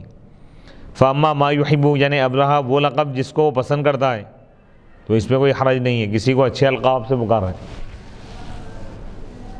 تو اچھے القاب سے پکارنا شریعت اس سے نہیں روکی، برے القاب سے روکی. وروی ان قوما من بنی تمیم استہزؤوا ببلال وخباب وعمار وصہیب فنزلت. اس آیت مبارکہ کا شان نزول بتا رہے ہیں کہ روایت میں آیا کہ کچھ لوگ قبیلے بنی تمیم کی ایک قوم مذاق اڑائی حضرت بلال رضی اللہ تعالیٰ عنہ کا، و خباب، حضرت خباب کا، و عمار، حضرت عمار رضی اللہ تعالیٰ عنہ کا مذاق اڑائی، و صہیب، حضرت صہیب رومی، بلال حبشی کا یہ لوگ مذاق اڑائے تو یہ آیت مبارکہ نازل. وعن عائشہ رضی اللہ عنہا انہا کانت تسخر من زینب بنت خزیمہ وکانت قصیرۃ. وعن انس رضی اللہ عنہ عیرت نساء النبی صلی اللہ علیہ وسلم ام سلمۃ بالقصر. وروی انہا نزلت فی ثابت بن قیس وکان به وقر فكانوا يوسعون له في مجلس رسول الله صلى الله عليه وسلم يسمع فأتى يوما وهو يقول تفسحوا حتى انتهى إلى رسول الله صلى الله عليه وسلم فقال لرجل تنحى فلم يفعل فقال من هذا؟ فقال الرجل وأنا فلان. فقال بل أنت ابن فلانة يريد أما كان يعير بها في الجاهلية فخجل الرجل فنزلت. فقال ثابت لا أفخر على أحد في الحسب بعدها ابدا بئس الاسم الفسوق بعد الایمان. مختلف شان نزول بتا رہے ہیں یہاں پہ. ورویہ، اور یہ بھی آیا روایت میں کہ یہ آیت مبارکہ نازل ہوئی حضرت ثابت بن قیس کے بارے میں رضی اللہ تعالیٰ. وکانہ بھی وقر، ان کے اندر وقر تھا. وقر یعنی کم سنتے تھے، اونچا سنتے تھے. فکانو، تو لوگ یعنی صحابہ کرام ان کے لیے اللہ کے رسول علیہ السلام کی محفل میں، مجلس میں ان کے لیے جگہ بناتے تھے کشادہ، یسمعوا، تاکہ وہ حضور علیہ السلام کی بات سن سکے قریب بیٹھ کر. تو ایک دن وہ آئے حضرت ثابت بن قیس، جبکہ اللہ کے رسول وہ یقول، جبکہ وہ یہ کہہ رہے تھے حضرت ثابت بن قیس تفسحوا، کشادہ یعنی جگہ دو، یہاں تک کہ وہ اللہ کے رسول علیہ السلام کے قریب پہنچ گئے. فقال لرجل، پس حضرت ثابت بن قیس نے ایک شخص سے کہا تنحا، تم ذرا ہٹ جاؤ، تو نہیں ہٹے. فقال، تو ثابت نے کہا کہ من هذا، یہ کون ہے؟ تو اس شخص نے کہا میں فلاں ہوں. تو ثابت بن قیس نے کہا کہ بل انت ابن فلانا، بلکہ تم فلاں عورت کے بیٹے ہو. یہاں پہ مراد لے رہے تھے ان کی ماں، جن کو جس کے ذریعے ان کو عار دلایا جاتا تھا جاہلیت میں، یعنی یہ شخص فلاں عورت کا بیٹا ہے. اس طرح سے ان کو یہ کہنے لگی. فخجل الرجل، تو آدمی شرمندہ ہو گیا. تو اس وقت یہ آیت مبارکہ نازل کہ تم برے القاب سے مت پکارو. فقال ثابت، تو حضرت ثابت نے کہا، ثابت بن قیس نے، لا افخر، ثابت بن قیس نے کہا کہ میں کسی پر فخر نہیں کروں گا حسب میں، بعدہ، اس کے بعد، یعنی اپنے خاندان پر یا حسب و نسب پر تم فخر مت کرو، دوسروں کے خاندان کو برا بھلا نہ کہو. بئس الاسم الفسوق بعد الایمان، یعنی ایک دوسرے کو برے القاب سے، دوسروں کو برے القاب سے پکارنا، برے ناموں سے یاد کرنا، عیب بیان کرنا، یہ کیا ہی برا عمل ہے ایمان لانے کے بعد. یعنی ایمان لانے کے بعد تو یہ کیفیت نہیں ہونی چاہیے. الاسم ہا ہونا بمعنی ذکر، ذکر کے معنی میں پہ اسم. طور اسم، جیسا کہتے ہیں کہ اس کا نام مشہور ہو گیا لوگوں میں، بالکرم، سخاوت سے، باللؤم، یا شرافت میں مشہور ہو گیا، یا نہ تو یعنی لؤم میں یعنی بدماشی میں یا کمینے پن میں، وہ حقیقت اور اس کی حقیقت وہ ہے ما سما من ذکر ہی، یعنی وہ چیز جس کا ذکر بلند ہو جائے لوگوں کے گویا کہا نوقیل، گویا کہ کہا گیا بئس الذکر، کیا ہی برا ذکر ہے، المرتفع للمؤمنین، یعنی مشہور ہونے والی بات، کیا ہی برا چرچا ہے ایمان والوں کا اس گناہ کے ارتکاب کی وجہ سے کہ ان کو یاد کیا جائے گا گناہ سے۔ وقولہ بعد الایمان، بعد الایمان بلکہ ہمیں بتا رہے ہیں استقباح للجمع بین الایمان و بین الفسق، ایمان اور فسق کو جمع کرنا یہ قبیح ہے، یعنی جب ایمان ہے تو ایمان کا تقاضا یہ ہے کہ گناہوں کو چھوڑ دیا جائے، ایمان کے ساتھ فسق کو جمع کرنا کیا ہی برا عمل ہے، کیا ہی بری چیز ہے، یعنی ایمان لانے کے بعد گناہوں سے بچنا چاہیے۔ کما تقول، جیسا کہ تم کہتے ہو، بئس الشأن بعد الکبرۃ الصبوۃ، یعنی کیا ہی بری چیز ہے، یعنی بڑھاپے کے بعد الصبوۃ، عشق کرنا یا محبت کرنا۔ وقیل، اور کہا گیا کہ کان فی شتائمہم لمن اسلم من الیہود یا یہودی یا فاسق فنہوا عنہ، وقیل لہم بئس الذکر ان تذکروا الرجل بالفسق والیہودیۃ بعد ایمانہ۔ کہا گیا کہ یہ کانا فی شتائم، ان لوگوں کے یعنی عرب میں ان کے گالیوں میں یہ بات تھی، ان لوگوں کے لیے جو اسلام لا لیتے یہودیوں میں سے، یعنی اس دور میں مکے کے بعض مسلمان ایسے تھے کہ اگر کوئی یہودی مسلمان ہو جاتا، اسلام قبول کر لیتا تو اس کو کیا بولتے تھے، یا یہودی ہے یہودی بول، نہیں پکارنا پڑا۔ کوئی شخص گناہ سے توبہ کر لیا تو اس کا جو پچھلا گناہ ہے اس کو یاد دلا کے اس کو برا بھلا نہیں بولنا، شرمندہ نہیں، یا فاسق بولتے تھے۔ جیسے کوئی شرابی تھا، شراب سے توبہ کر لیا، لیکن شراب سے توبہ کرنے کے بعد جب نیکی ان کر رہا ہے تو اب اس کو اس کے پچھلے گزرے ہوئے گناہوں سے اس کو یاد نہیں کرنا چاہیے، اے شرابی بول کے نہیں بولنا چاہیے۔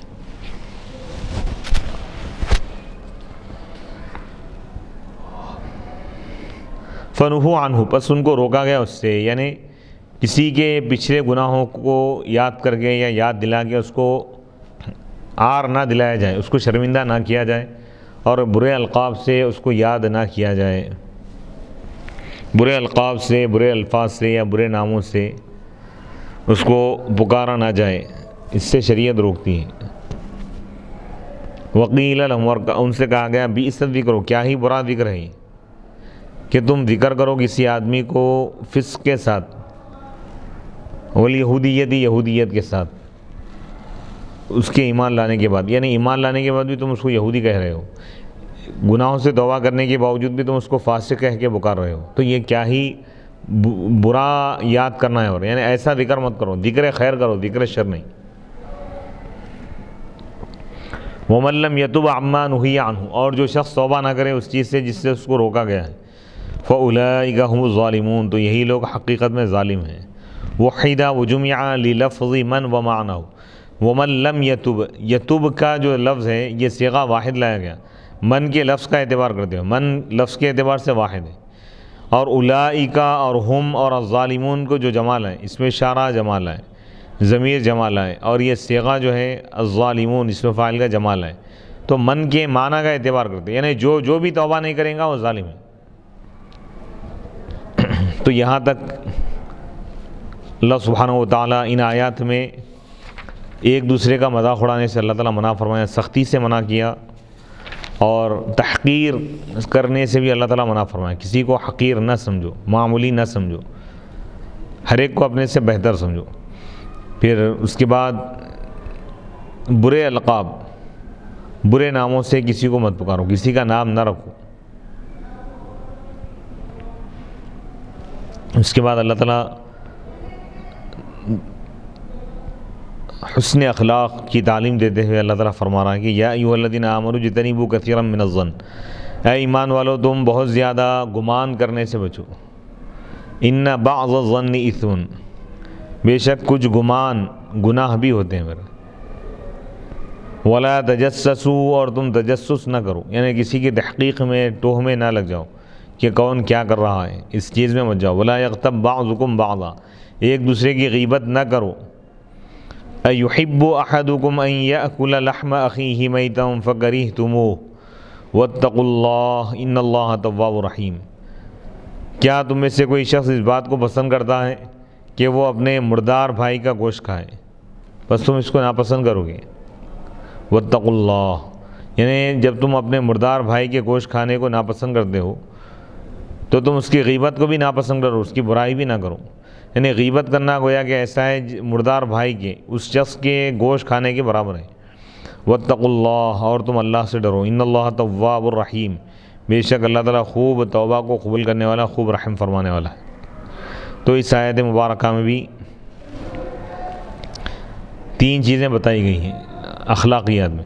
بدگمانی سے بچنے کا حکم دیا گیا، بدگمانی کرنا گناہ ہے۔ اور دوسری چیز تجسس، کسی کے بارے میں تحقیق مت کرو، اس کے ذاتی معاملات، یعنی اس کی جو پرائیویسی ہے یا جو اس کے جو ذاتی معاملات ہیں اس میں دخل نہیں دینا چاہیے۔ اور تیسری چیز یہ بتائی گئی ہے کہ غیبت سے بچو۔ غیبت یہ معاشرے میں ناصر بن گیا ہے، یعنی انتہائی بدترین عمل ہے جس میں تقریباً لوگ مبتلا ہیں۔ اللہ غیبت سے ہماری حفاظت فرمائے۔ غیبت تو ایک لوگوں کا ایک ہنر بن گیا ہے، جبکہ یہ انتہائی بدترین گناہ ہے۔ حدیث پاک میں اس کی یہاں تک اس کی برائی بیان کی گئی ہے کہ الغیبت اشد من القتل، یعنی غیبت کا گناہ قتل سے بھی زیادہ ہے، یعنی قتل سے بھی بدتر گناہ ہے۔ قتل کرنا تو بہت بڑا گناہ ہے، لیکن غیبت کرنا اس سے بھی بڑا گناہ ہے۔ یا ایھا الذین آمنوا اجتنبوا کثیرا من الظن، اے ایمان والو تم بہت زیادہ گمان کرنے سے بچو۔ یقال جنبہ الشر اذا ابعدہ عنہ، جنب یجنب، تجنیب کے معنی آتے ہیں دور کرنا، وہ اس کو دور کیا شر سے۔ اذا ابعدہ، یہ اس وقت کہتے ہیں جب کوئی شخص کسی کو دور کرے گناہ سے، شر سے۔ وہ حقیقت ہو، اور اس کی حقیقت یہ ہے کہ جعلہ، وہ اس کو بنا دیا ایک کونے میں، بازو میں کر دیا، گناہ سے ایک سائیڈ میں کر دیا اس کو، یعنی گناہ سے دور کر دیا۔ فیعدى الی مفعولین، اس کے 2 مفعولات ہیں۔ قال اللہ تعالیٰ، اللہ تعالیٰ ارشاد فرمایا وجنبنی وبنی ان نعبد الاصنام، حضرت ابراہیم علیہ السلام کے قول کی حکایت بیان کرتے ہوئے اللہ فرما رہا ہے۔ ابراہیم علیہ السلام نے فرمایا کہ دعا کی کہ اللہ تو مجھ کو اور میری اولاد کو بت پرستی سے دور رکھ۔ وہ مطاوع، اور اسی کے موافقت میں آتا ہے اجتنبا، جنبتہ فاجتنبا، میں اس کو اس سے روکا تو وہ اس سے رک گیا۔ جنبتہ الشر فاجتنبا، میں اس کو شر سے دور کیا تو وہ شر سے دور ہو گیا، بچ گیا۔ فنقص مفعولا، تو ایک مفعول کم ہو گیا۔ اجتنابا کے معنی بچنا۔ والمأمور باجتنابہ بعض الظن، اور جس سے بچنے کا حکم دیا گیا ہے وہ کیا ہے؟ بعض گمان ہے۔ وذالک البعض موصوفا بالکثرت، اور وہ بعض گمان جو ہے کثرت کے ساتھ یہ متصف ہے، یعنی بہت زیادہ۔ الا تری الی قولہ تعالیٰ، کیا تم اللہ تعالیٰ کے اس قول کو نہیں دیکھتے کہ ان بعض الظن اثم، بے شک بعض گمان گناہ ہوتے ہیں۔ قال الزجاج، زجاج نے کہا ہوا ظنک باہل الخیر سوءا، وہ کون سا ہے بعض گمان جو گناہ ہے؟ بتا رہے ہیں کہ وہ تمہارا اہل خیر، اچھے لوگوں کے بارے میں برا گمان کرنا، یہ گناہ ہے برا۔ فاما اہل الفسق، اب رہے اہل فسق، گناہ کرنے والے، فلنا، تو ہمارے لیے جائز ہے کہ ان نظن فیہم، کہ ہم ان کے بارے میں ویسا ہی گمان کریں جو ان سے ظاہر ہوا ہے۔ شرابی کو شرابی سمجھنا یہ کوئی برا گمان نہیں ہے برا۔ او معنی ہو، یا اس کے معنی یہ ہے کہ اجتناباً کثیراً، بہت زیادہ بچو تم گمان سے۔ او احترزوا من الکثیر، یعنی بہت زیادہ گمان سے بچو۔ لیقع التحرز عن البعض، یعنی گمان سے بچو زیادہ، تاکہ تم زیادہ گمانوں سے جب بچو گے تو تھوڑے گمانوں سے بھی خود بخود بچ جاؤ گے۔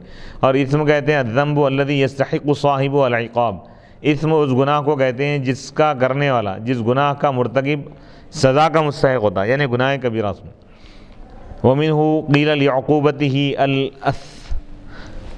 لعقوبتہ الاثام، اثام کہا جاتا ہے، کہا گیا کہ اس کی سزا کے لیے اثام کا لفظ استعمال ہوتا ہے فعال کے اندر، جیسا کہ نکال ہے اور عذاب ہے۔ ولا تجسسوا، اور تم جاسوسی مت کرو، تجسس مت کرو۔ اے لا تتبعوا عورات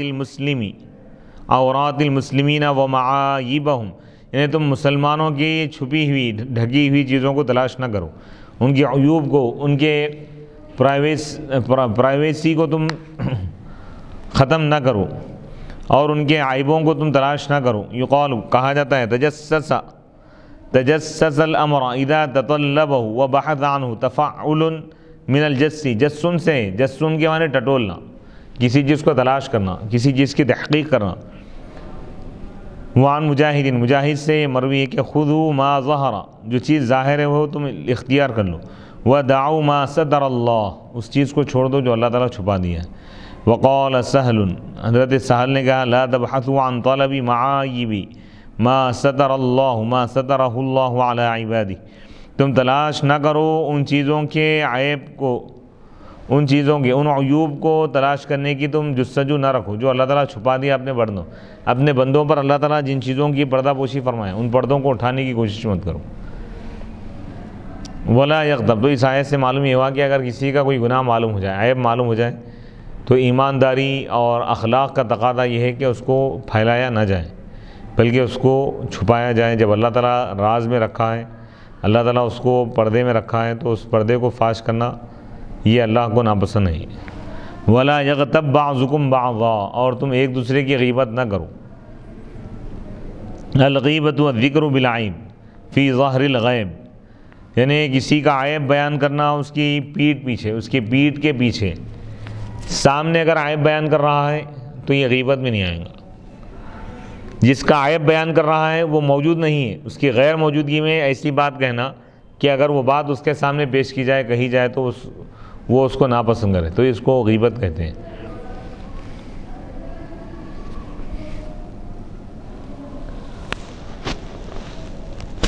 وہی من الاغتیاب، یہ غیبت، یہ یغتب اغتیاب سے بنے، اغتاب یغتاب اغتیابا، غیبت کرنا۔ کل غیلہ من الاغتیال، جیسا کہ غیلہ ہے اغتیاب سے، اغتیال سے۔ وفی الحدید اغتال یغتال اغتیالا، دھوکہ دینا۔ کانا وفی الحدید، حدیث پاک میں کہ ہوا ان تذکر اخاک بما یکرہ فإن کان فیہ فہو غیبہ وإلا فہو بہتان۔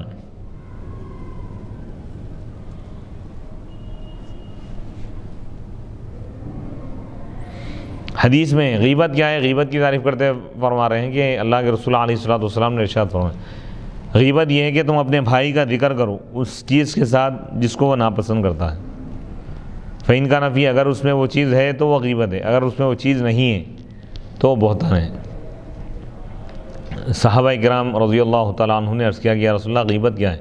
تو اللہ کے رسول علیہ الصلوۃ والسلام نے ارشاد فرمایا ذکرک اخاک بما یکرہ، تمہارا اپنے بھائی کے بارے میں وہ بات کہنا اس کے پیٹھ پیچھے جس کو ناپسند کرتا ہو، اگر اس کے سامنے وہ بات۔ تو صحابہ نے حضور نے جب یہ تعریف کی تو صحابہ نے پوچھا کہ یا رسول اللہ اگر ان کان فیہ ما اقول، اگر جو چیز میں کہہ رہا ہوں اگر وہ چیز اس کے اندر موجود ہو کیا تب بھی وہ غیبت ہے؟ تو حضور فرمایا ہاں اسی وقت وہ غیبت ہے۔ اگر اس میں وہ چیز ہو ان کان فیہ ما تقول، جو تم کہہ رہے ہو، جو عیب تم اس کا بیان کر رہے ہو اس کے اندر وہ موجود ہے، تب بھی یہ غیبت گناہ ہو رہا ہے۔ عیب جو ہے اس کو بیان کرنا بھی غیبت ہے۔ اگر وہ چیز نہیں ہے عیب، ایسا عیب تم بیان کر رہے ہیں جو اس کے اندر نہیں ہے، تو حضور فرما رہے ہیں کہ یہ بہتان ہے، یعنی عیب رہتے ہوئے بھی بیان کرنا گناہ ہے۔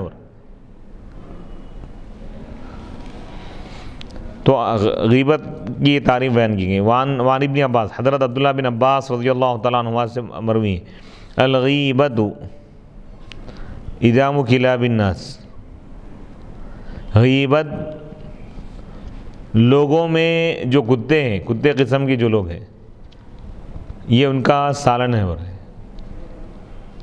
یعنی جب تک کہ یہ لوگ غیبت نہ کریں ان کا پیٹ نہیں بھرتا، کھانا نہیں کھایا جاتا ہے۔ یحب احدکم ان یاکل، یعنی کیا بولنا چاہ رہے ہیں؟ غیبت کرنے والا کتا ہے اور غیبت اس کا سالن ہے۔ یحب احدکم ان یاکل لحم اخیہ میتا مدنی وهذا تمثيل وتصوير لما يناله المغتاب من عرض المغتاب على أفحش وجه وفيه مبالغات، منها الاستفهام الذي معناه هو التقرير، ومنها جعل ما هو في الغاية من الكراهة موصولا بالمحبة، ومنها إسناد الفعل إلى أحدكم والإشعار بأن أحدا من الأحدين لا يحب ذلك، ومنها أن لم يقتصر على تمثيل الاغتياب بأكل لحم الإنسان حتى جعل الإنسان أخا، ومنها أن لم يقتصر على لحم الأخي حتى جعل ميتا، وعن قتادة كما تكره إن وجدت جيفة مدودة أن تأكل منها كذلك فكره لحم أخيك وهو حي، وأن تصب ميتا على الحال من اللحم أو من أخيه ولما قررهم بأن أحدا منهم لا يحب أكل جيفة أخيه عقب ذلك بقوله فكرهتموه أي فتحققت كراهتكم له باستقامة العقل فليتحقق أن تكرهوا ما هو نظيره من الغيبة باستقامة الدين واتقوا الله ان اللہ تواب الرحیم۔ یحب احدکم، کیا تم میں سے کوئی بھی شخص یہ پسند کرے گا کہ وہ اپنے مردار بھائی کا گوشت کھائے؟ میتن بغیر تشدید کے بھی پڑھا گیا، میتن مدنی تشدید کے ساتھ پڑھے، دونوں کے معنی ایک ہی، اور یہ تمثیل مثال پیش کرنا ہے، تصویر کشی کرنا ہے اس منظر کی، اس چیز کی جس کو غیبت کرنے والا پا لیتا ہے، من عرض اخی من عرض المغتاب، جس کی وہ غیبت کر رہا ہے اس کی عزت کو جو پامال کرتا ہے، انتہائی بدترین یعنی منظر اس کو قرار دیا گیا، یعنی بدترین انداز میں جس طرح وہ برائی کرتا ہے اس کو اللہ تعالیٰ فرما رہا ہے کہ یہ غیبت کرنے والا جس کی غیبت کر رہا ہے اس کی عزت کو ایسے ہی پامال کر رہا ہے جیسا کہ مردے شخص کا گوشت کھانے والا، مردہ شخص ہے اس کا گوشت کھانا کوئی پسند ہی نہیں کرے گا، تو کوئی شخص اگر غیبت کر رہا ہے تو گویا کہ وہ زندہ شخص کی بے عزتی کر رہا ہے، ایسی بے عزتی کر رہا ہے گویا کہ وہ اس کا گوشت کھا رہا ہے، اس کی بے حرمتی کر رہا ہے، اس کی بے عزتی کر رہا ہے، اس کو پامال کر رہا ہے، اس کو گرا رہا ہے۔ وفیہ مبالغات، اس میں مبالغہ ہے منا، اس میں سے کیا استفہام لے گیا، ایحب احدکم، کیا تم میں سے کیا کوئی شخص یہ پسند کرتا ہے، یعنی پسند نہیں کرتا کوئی بھی۔ ومنہا جعلوا، اور اسی میں سے ایک مبالغہ بتا رہے ہیں کہ اس چیز کو جو انتہائی ناپسندیدہ ہے اس کو محبت کے ساتھ بیان کیا، یعنی مردار بھائی کا گوشت کھانا یہ انتہائی ناپسندیدہ مکروہ عمل ہے، مکروہ چیز ہے، اس کے بارے میں اللہ فرمایا کیا اس کو کوئی پسند کرے گا، پسند اور ناپسند دونوں کو ایک ساتھ جمع کیا گیا۔ ومنہا اسناد الفعل، فعل کی نسبت کی گئی احد کی طرف، کیا تم یہ پسند کرتے ہو، یہ نہیں فرمانا کیا تم میں سے کوئی بھی شخص یہ پسند کرتا ہے، یعنی کئی لوگ تو غیبت کو پسند کرنا بہت دور کی بات ہے، بھئی ایک آدمی بھی، ایک بھی اچھا آدمی، ایک بھی شریف آدمی، ایک بھی خوددار اور غیور آدمی غیبت کرنے کو پسند نہیں کرے گا، مردار بھائی کے گوشت کھانے کو پسند نہیں کرے گا۔ والاشعار، اور یہ بتانا ہے کہ بأن احد من الاحدین، کہ دو میں سے ایک شخص بھی اس بات کو پسند نہیں کرے گا مردار بھائی کے گوشت کھانے کو۔ ومنہا ان لم یقتصر، یعنی غیبت کی تمثیل، غیبت کی جو مثال پیش کی گئی کہ انسان کا گوشت کھانا، انسان کا گوشت کھانے کے برابر ہے، یہ نہیں بولے بھائی کا گوشت کھانے کے برابر ہے۔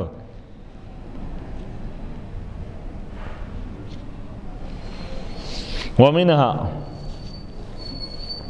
پھر دوسرا مبالغہ یہ ہے کہ یہاں پر صرف بھائی کے گوشت کھانے پر اکتفا نہیں کیا گیا، یعنی غیبت کرنا بھائی کا گوشت کھانے کے برابر ہے، یہ نہیں فرمایا اللہ تعالیٰ، بلکہ یہ فرما رہا ہے کہ مردار بھائی، اس کو مردہ بھی قرار دیا گیا، یعنی انتہائی بدترین عمل ہے غیبت کرنا، ایسا ہی ہے جیسا کہ کوئی غیبت کرنے والا مردے شخص کا اپنے مردہ بھائی کے ناش کو نوچ کر کھا رہا ہے، اس کا گوشت کھا رہا ہے، تو انتہائی قبیح بدترین عمل ہے، شنیع ہے، یہ عمل انتہائی شناعت، قباحت اور انتہائی بدترین عمل ہے، یعنی اعمال میں بدترین عمل غیبت ہے۔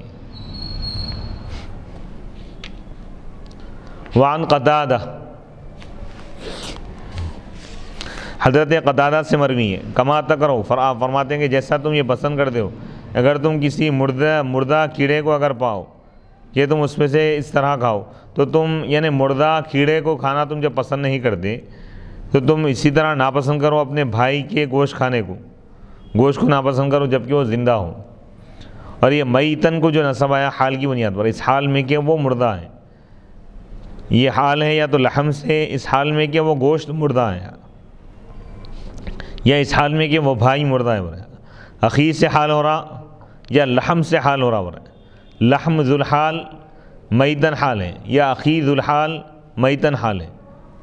ولما قررہم، جب اللہ تعالیٰ ان کو یہ ثابت کر کے بتا دیا کہ کوئی بھی شخص اپنے مردہ بھائی کے ناش کو کھانا، گوشت کھانا پسند نہیں کرتا، تو اس کے بعد اللہ تعالیٰ یہ قول لکھا ہے فکرہتم، بس تم اس کو ناپسند کر دو، یعنی تمہارا اس چیز کو ناپسند کرنا ثابت ہو گیا تمہارے عقل کی استقامت کی وجہ سے۔ فلیتحقق، تو یہ بھی تم کو ثابت کرنا چاہیے، یہ بھی چیز تمہارے پاس ثابت ہونی چاہیے کہ انت کرو گے تم ناپسند کرو اس چیز کو جو جیسی ہے، یعنی غیبت کو بھی تم ناپسند کرنا چاہیے۔ دین میں استقامت کا تقاضا یہ ہے کہ تم غیبت کو ناپسند کرو، جیسے عقل کی استقامت، عقل کی جس کی عقل صحیح ہے، درست ہے، صحیح عقل والا ہے، تو وہ مردار گوشت کھانے کو ناپسند کرے گا، مردار بھائی کے گوشت کھانے کو ناپسند کرے گا۔ تو جو صحیح دین پر عمل کرنے والا ہے تو وہ شخص بھی غیبت کرنے کو ناپسند کرے گا۔ واتقوا اللہ، تم اللہ سے ڈرو، ان اللہ تواب الرحیم، بے شک اللہ تعالیٰ خوب توبہ قبول کرنے والا ہے، خوب رحم کرنے والا ہے۔ اس میں اللہ تعالیٰ دلاسا دے رہا ہے کہ اب تک تم سے جو غیبتیں ہو گئی ہیں تم توبہ کر لو، اللہ تعالیٰ تمہاری توبہ کو قبول فرمائے گا اور تم پر رحم کرے گا، آئندہ تم غیبت نہ کرو۔ التواب البلیغ فی قبول توبت، یعنی جو انتہائی بلیغ ہے توبہ کو قبول کرنے میں۔ والمعنی، معنی یہ ہے کہ واتقوا اللہ، تم اللہ سے ڈرو، بترک ما امرتم باجتنابہ، اس چیز کو چھوڑ کر جس سے بچنے کا تم کو حکم دیا گیا ہے۔ والندم، اور تم نادم ہو کر اس چیز پر جو تم سے ہوئی ہے، منہ، یعنی وہ عمل جس سے روکا گیا تھا، وہ عمل اگر تم سے ہوا ہے تو تم اس پر نادم ہو جاؤ۔ فإنکم ان اتقیتم، کیونکہ اگر تم اللہ سے ڈرو گے تو اللہ تعالیٰ تمہاری توبہ کو قبول کرے گا۔ تقبل اللہ توبتکم، تو اللہ سبحانہ و تعالیٰ تمہاری توبہ کو قبول فرمائے گا۔ وانعم علیکم، اور وہ تم پر احسان فرمائے گا، بثواب المتقین، اللہ سے ڈرنے والوں کا ثواب دے کر، توبہ کرنے والوں کا ثواب دے کر اللہ تم پر احسان فرمائے گا۔ وروی ان سلمان کان یخدم رجلین من الصحابۃ ویسوی لہما طعامہما فنام عن شأنہ یوما فبعثاہ الی رسول اللہ صلی اللہ علیہ وسلم یبغی لہما اداما وکان اسامۃ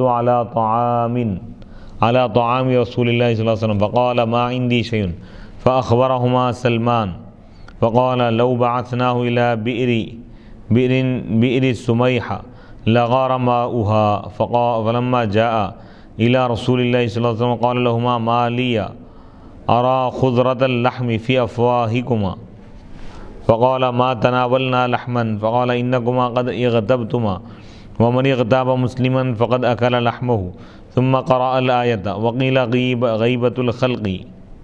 غیبت الخلق انما تکون من الغیبت عن الحق۔ اب یہ اس سلسلے میں ایک واقعہ بیان کر رہے ہیں۔ ورویہ، روایت میں آیا کہ حضرت سلمان فارسی رضی اللہ تعالیٰ عنہ کانا یخدم، آپ خدمت کرتے تھے دو آدمیوں کی، من الصحابۃ، صحابہ میں سے دو صحابیوں کی آپ خدمت کیا کرتے تھے اور ان کے لیے کھانا تیار کرتے تھے۔ فنام، بس آپ سو گئے، عن شأنہما، اپنے کام کو یعنی چھوڑ کر یا بھول کر ایک دن، فبعثاہ، تو وہ دونوں یعنی وہ دو اشخاص، دو صحابہ حضرت اسامہ رضی اللہ تعالیٰ عنہ کو بھیجے اللہ کے رسول علیہ السلام کے پاس، یبغی لہما، ان دونوں کے لیے سالن کو تلاش کرنے کے لیے۔ وکانا اسامہ، اور حضرت اسامہ کھانے پر تھے، اللہ کے رسول علیہ السلام کے ساتھ کھانا کھا رہے تھے۔ فقال، تو انہوں نے کہا، حضرت اسامہ نے کہا، ما عندی شیء، میرے پاس کچھ بھی نہیں ہے۔ فاخبرہما، تو حضرت سلمان فارسی رضی اللہ تعالیٰ عنہ وہ دو صحابہ کے پاس گئے، وہ دو اشخاص کے پاس گئے اور ان کو خبر دی اس کی۔ تو ان دونوں نے کہا کہ اگر لو بعثنا، اگر ہم ان کو یعنی سلمان کو اگر ہم بھیجتے، سلمان فارسی، بئر سمیحہ کے پاس بھی ایک کنواں ہے، وہ کنویں کا نام، تو لغارہ، تب بھی تو اس کا پانی بھی ختم ہو جائے گا، یعنی جہاں بھی جا رہے ہیں لوگ ناکام ہو کے آ رہے ہیں۔ فلما جاء، پس جب حضرت سلمان فارسی رضی اللہ تعالیٰ عنہ، فلما جاء، جب وہ دو شخص جو غیبت کیے تھے حضرت سلمان فارسی رضی اللہ تعالیٰ عنہ، جب وہ دونوں اللہ کے رسول علیہ السلام کی بارگاہ میں حاضر خدمت، تو حضرت اللہ کے رسول علیہ السلام نے ان دونوں سے فرمایا، ما لیا، مجھے کیا ہو گیا ہے کہ میں تمہارے منہوں میں گوشت کی تراوٹ دیکھ رہا ہوں، ہرے پن کو دیکھ رہا ہوں، گوشت کی یعنی تازگی کو دیکھ رہا ہوں میں. تو ان دونوں نے کہا کہ ما تناولنا لحمن، ہم گوشت نہیں کھائے. تو حضور نے فرمایا بے شک تم غیبت کی، اور جو غیبت کرے کسی مسلمان کی گویا کہ وہ اس کا گوشت کھا لیا. تو یعنی غیبت کرنا گوشت کھانے کے برابر ہے. تو کیونکہ اللہ کے رسول علیہ الصلوۃ والسلام کو اللہ تعالیٰ یعنی معلم کائنات، معلم اخلاق اور مربی بنا کر بھیجا تھا، تو اللہ تعالیٰ حضور کے سامنے ہر چیز کو ظاہر فرما دی.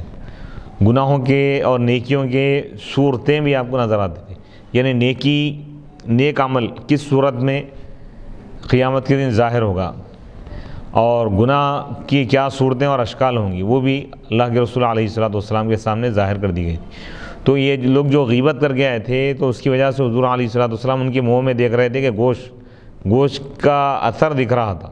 حضور پوچھے کیا تم یہ گوشت کا اثر دکھ رہا ہے تم دونوں کے منہ میں؟ تو لوگ بولے کہ ہم تو گوشت نہیں کھائے. تو حضور فرمائے کہ تم دونوں غیبت کر کے آ رہے ہو. تو غیبت کرنا گوشت کھانے کے برابر ہے. ثم قرأ الآیۃ، یعنی مومن کا گوشت کھانے کے برابر ہے.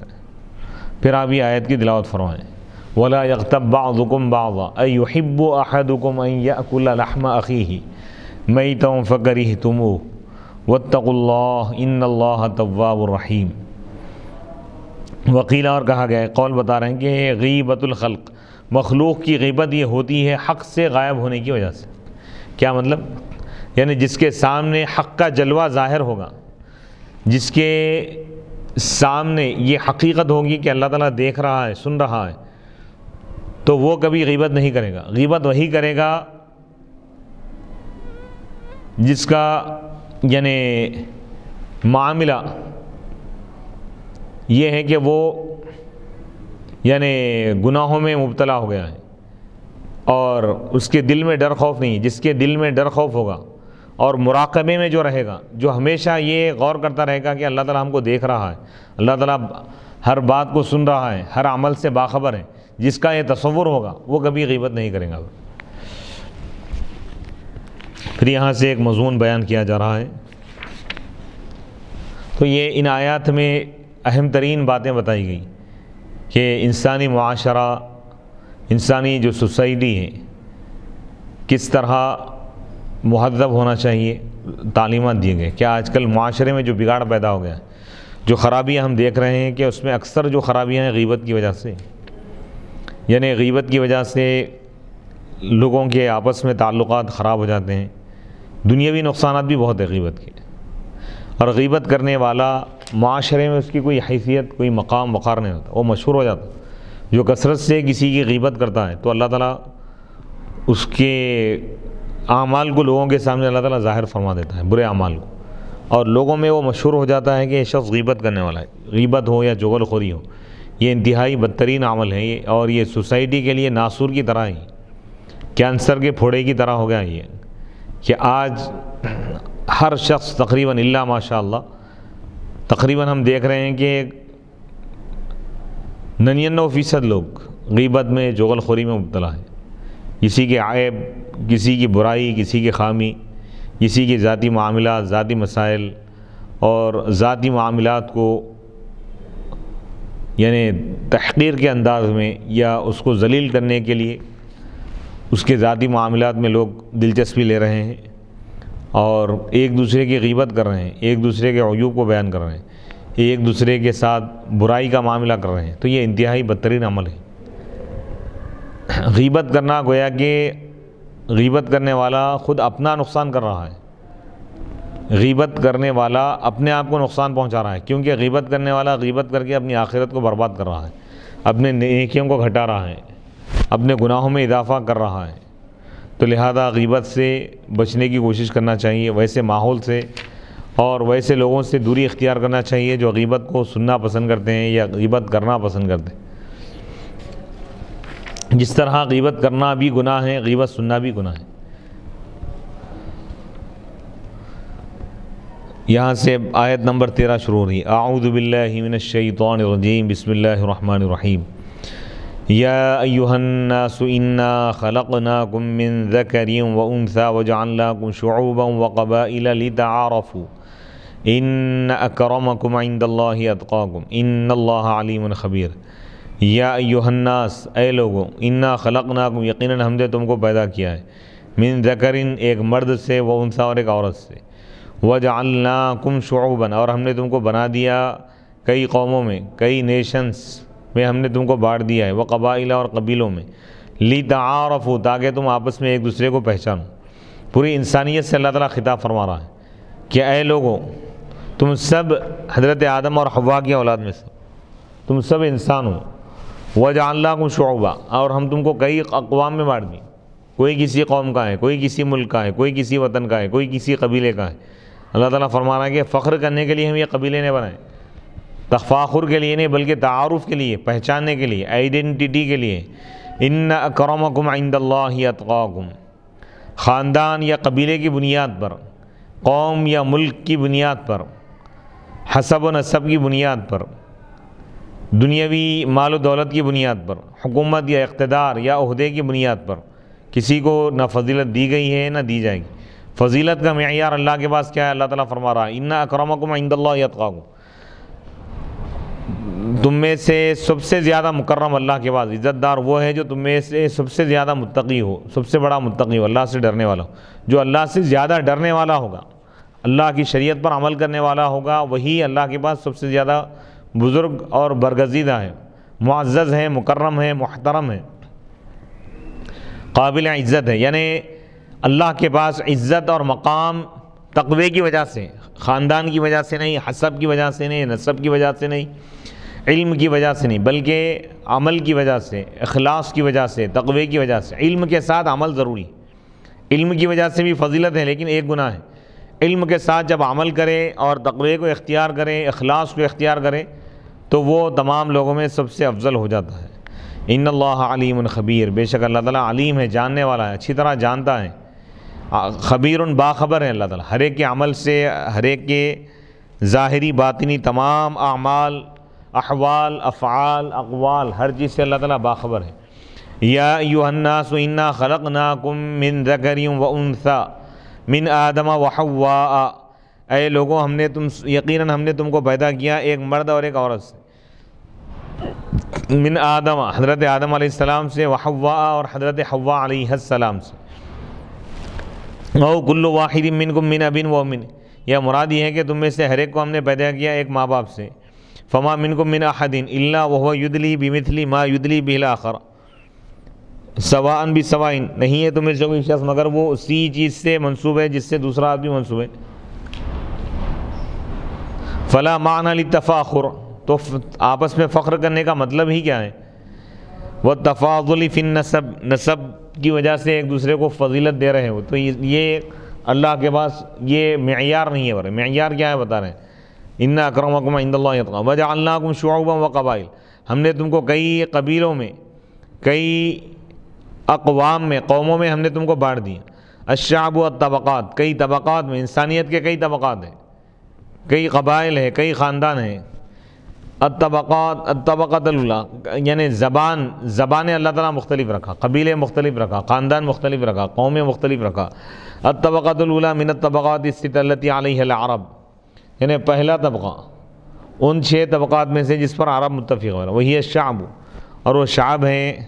طبقات کے یعنی جو تفصیلیں وہ بتا رہے ہیں کہ شعب ہے، قبیلہ ہے، عمارہ ہے، بطن ہے، فخذ ہے، فصیلہ ہے، تو قبیلے کے، ہر قبیلے کے لیے الگ الگ الفاظ استعمال کیے جاتے ہیں۔ فالشعب یجمع القبائل، شعب جو ہے کئی قبیلوں کو جمع کرتی ہے، قوم، کئی قبیلوں کو ملا کر ایک قوم بنتی ہے۔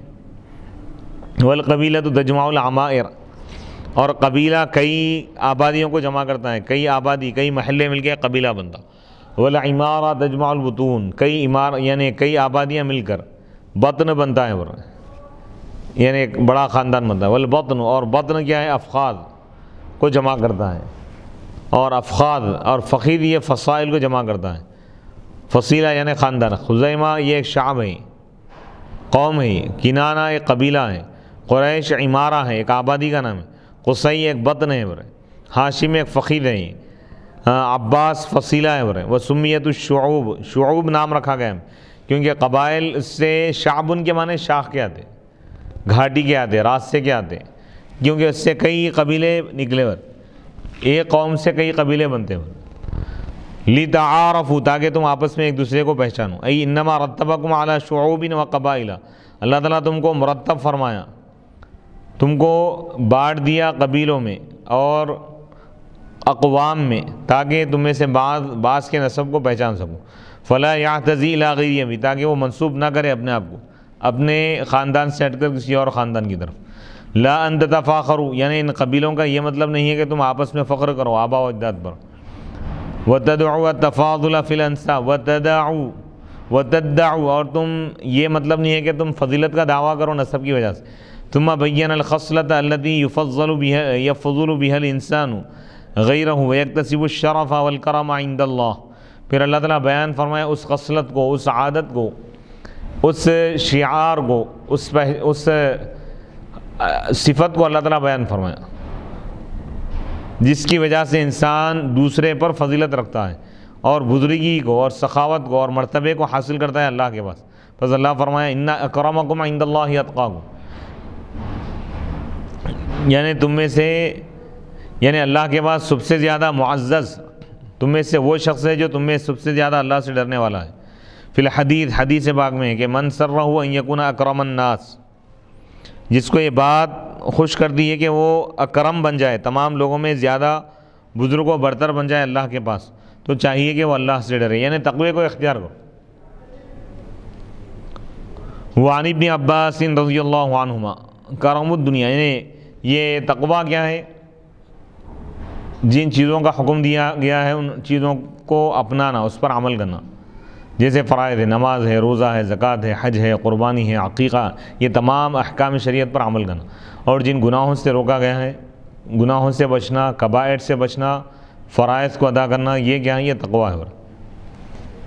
وعن ابن عباس رضی اللہ تعالیٰ عنہ حضرت سیدنا عبداللہ بن عباس رضی اللہ تعالیٰ عنہ سے مروی ہے، کرم الدنیا الغنا، دنیا کا کرم کیا ہے بتا رہے ہیں، دنیا میں شرافت اور بزرگی کیا ہے، دولت کا ملنا، وہ کرم الآخرت التقویٰ، اور آخرت میں کرم کیا ہے، بزرگی اور اعزاز اور عزت کی چیز کیا رہیں گی وہاں پہ، تقوی کی بنیاد پر عزت ملے گی آخرت میں، دنیا میں بھی اللہ تعالیٰ عزت عطا فرماتا ہے اہل تقوی کو۔ وروی انہ صلی اللہ علیہ وسلم طاف یوم فتح مکہ فحمد اللہ واثنى علیہ ثم قال الحمد للہ الذی اذهب عنکم عبیۃ الجاہلیہ وتکبرها یا ایھا الناس انما الناس رجلان مؤمن تقی کریم علی اللہ وفاجر شقی ہین علی اللہ ثم قرأ الآیۃ وعن یزید بن شجرۃ مر رسول اللہ صلی اللہ علیہ وسلم فی سوق المدینہ فرأى غلاما اسود یقول من اشترانی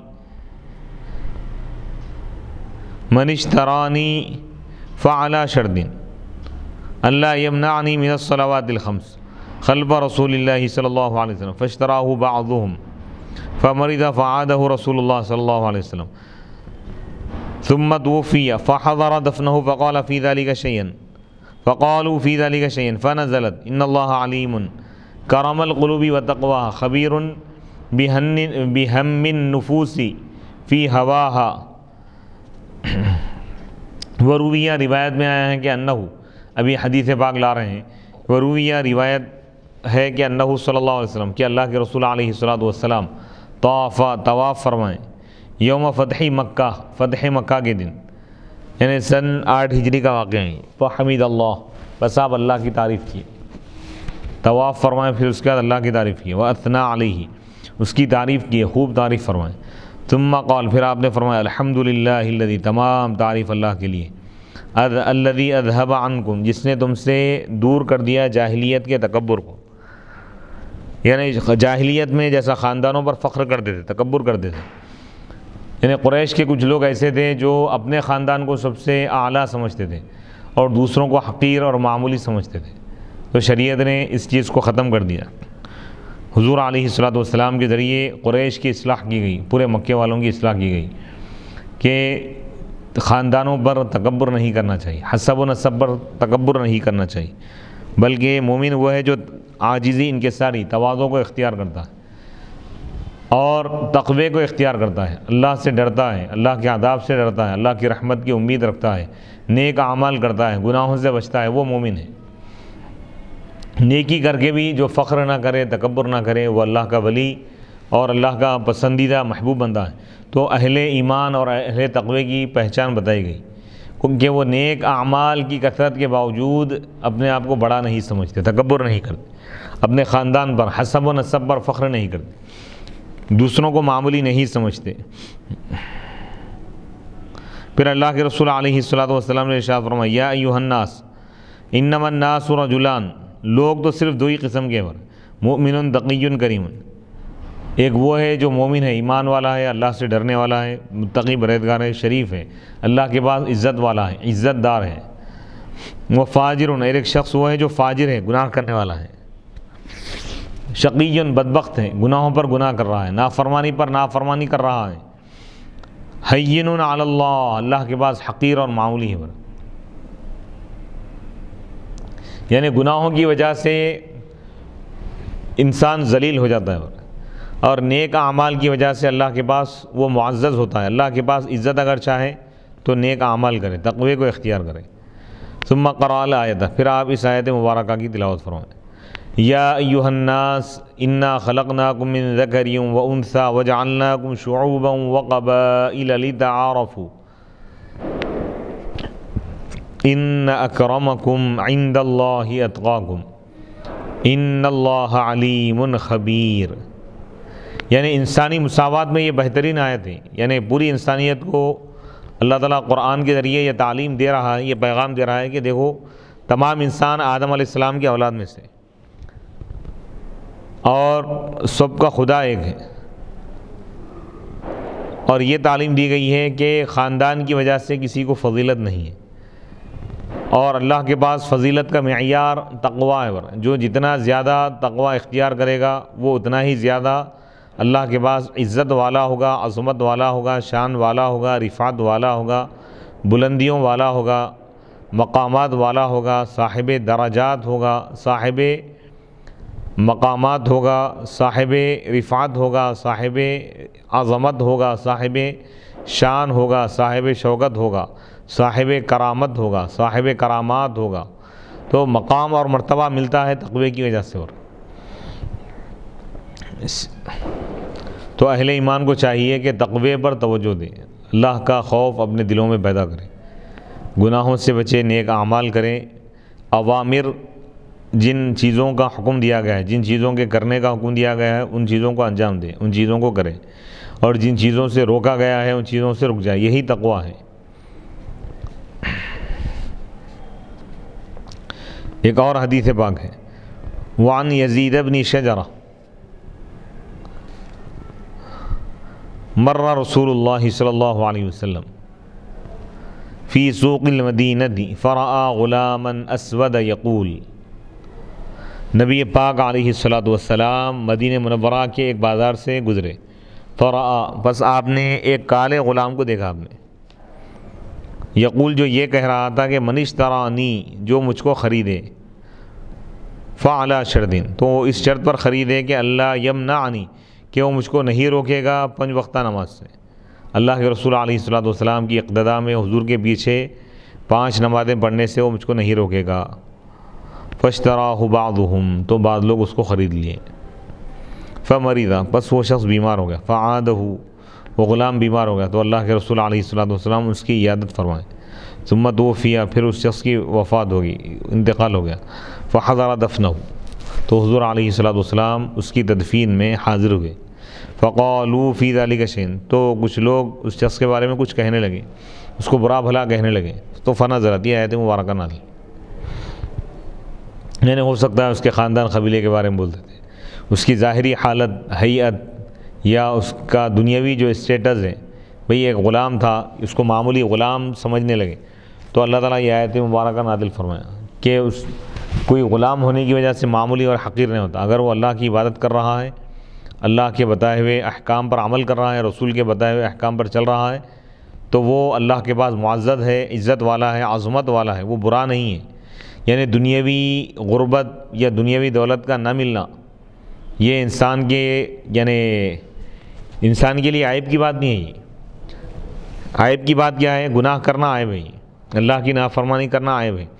اور غربت کے باوجود کوئی اللہ کی اطاعت کر رہا ہے، عبادت کر رہا ہے تو وہ بہت ہی عزت والا ہے، اللہ کے پاس محترم ہے، قابل احترام ہے، عظمتوں والا ہے. ان اللہ علیم، بے شک اللہ تعالیٰ جانتا ہے. کرم القلوب و تقواہ، دلوں کے شرافت، یعنی کس کا دل شریف ہے، کس کے دل میں سخاوت ہے، کس کے دل میں شرافت ہے، اللہ تعالیٰ جانتا ہے. اور کس کے دل میں تقویٰ ہے، اللہ تعالیٰ اس کو اچھی طرح جانتا ہے. خبیر، اللہ تعالیٰ باخبر ہے. بہم النفوس، یعنی نفسوں میں جو ارادہ ہو رہا ہے، یعنی نفس جو اپنے خواہشات میں ارادہ کرتا ہے، گناہ کا جو ارادہ کرتا ہے، اللہ تعالیٰ اس کو بھی جانتا ہے. گنہگار نفوس کو بھی اللہ تعالیٰ جانتا ہے، نیکوکار نفوس کو بھی اللہ تعالیٰ جانتا ہے، نفوس قدسیہ کو بھی اللہ تعالیٰ جانتا ہے، نفوس شریرہ کو بھی اللہ تعالیٰ جانتا ہے، اشراف کو بھی اللہ تعالیٰ جانتا ہے، اشرار کو بھی جانتا ہے، ابرار کو بھی جانتا ہے، اور شر پسند کو بھی اللہ تعالیٰ جانتا ہے. اللہ تعالیٰ ہر ایک کو اس کے برے عمل کی اللہ تعالیٰ سزا دے گا، اور اچھے عمل کرنے والوں کو اللہ تعالیٰ اس کی جزا دے گا. یعنی تقوی کا تعلق دل سے بھی ہے، ظاہر سے بھی ہے. تقوی اللہ کے پاس انتہائی پسندیدہ عمل ہے. جو شخص یہ چاہتا ہے کہ دنیا اور آخرت میں وہ اونچے مقام کو حاصل کرے، بلند مقام کو حاصل کرے، تو چاہیے کہ وہ تقوی کو اختیار کرے. تقوی کی وجہ سے اللہ تعالیٰ مقامات کو بلند فرماتا ہے.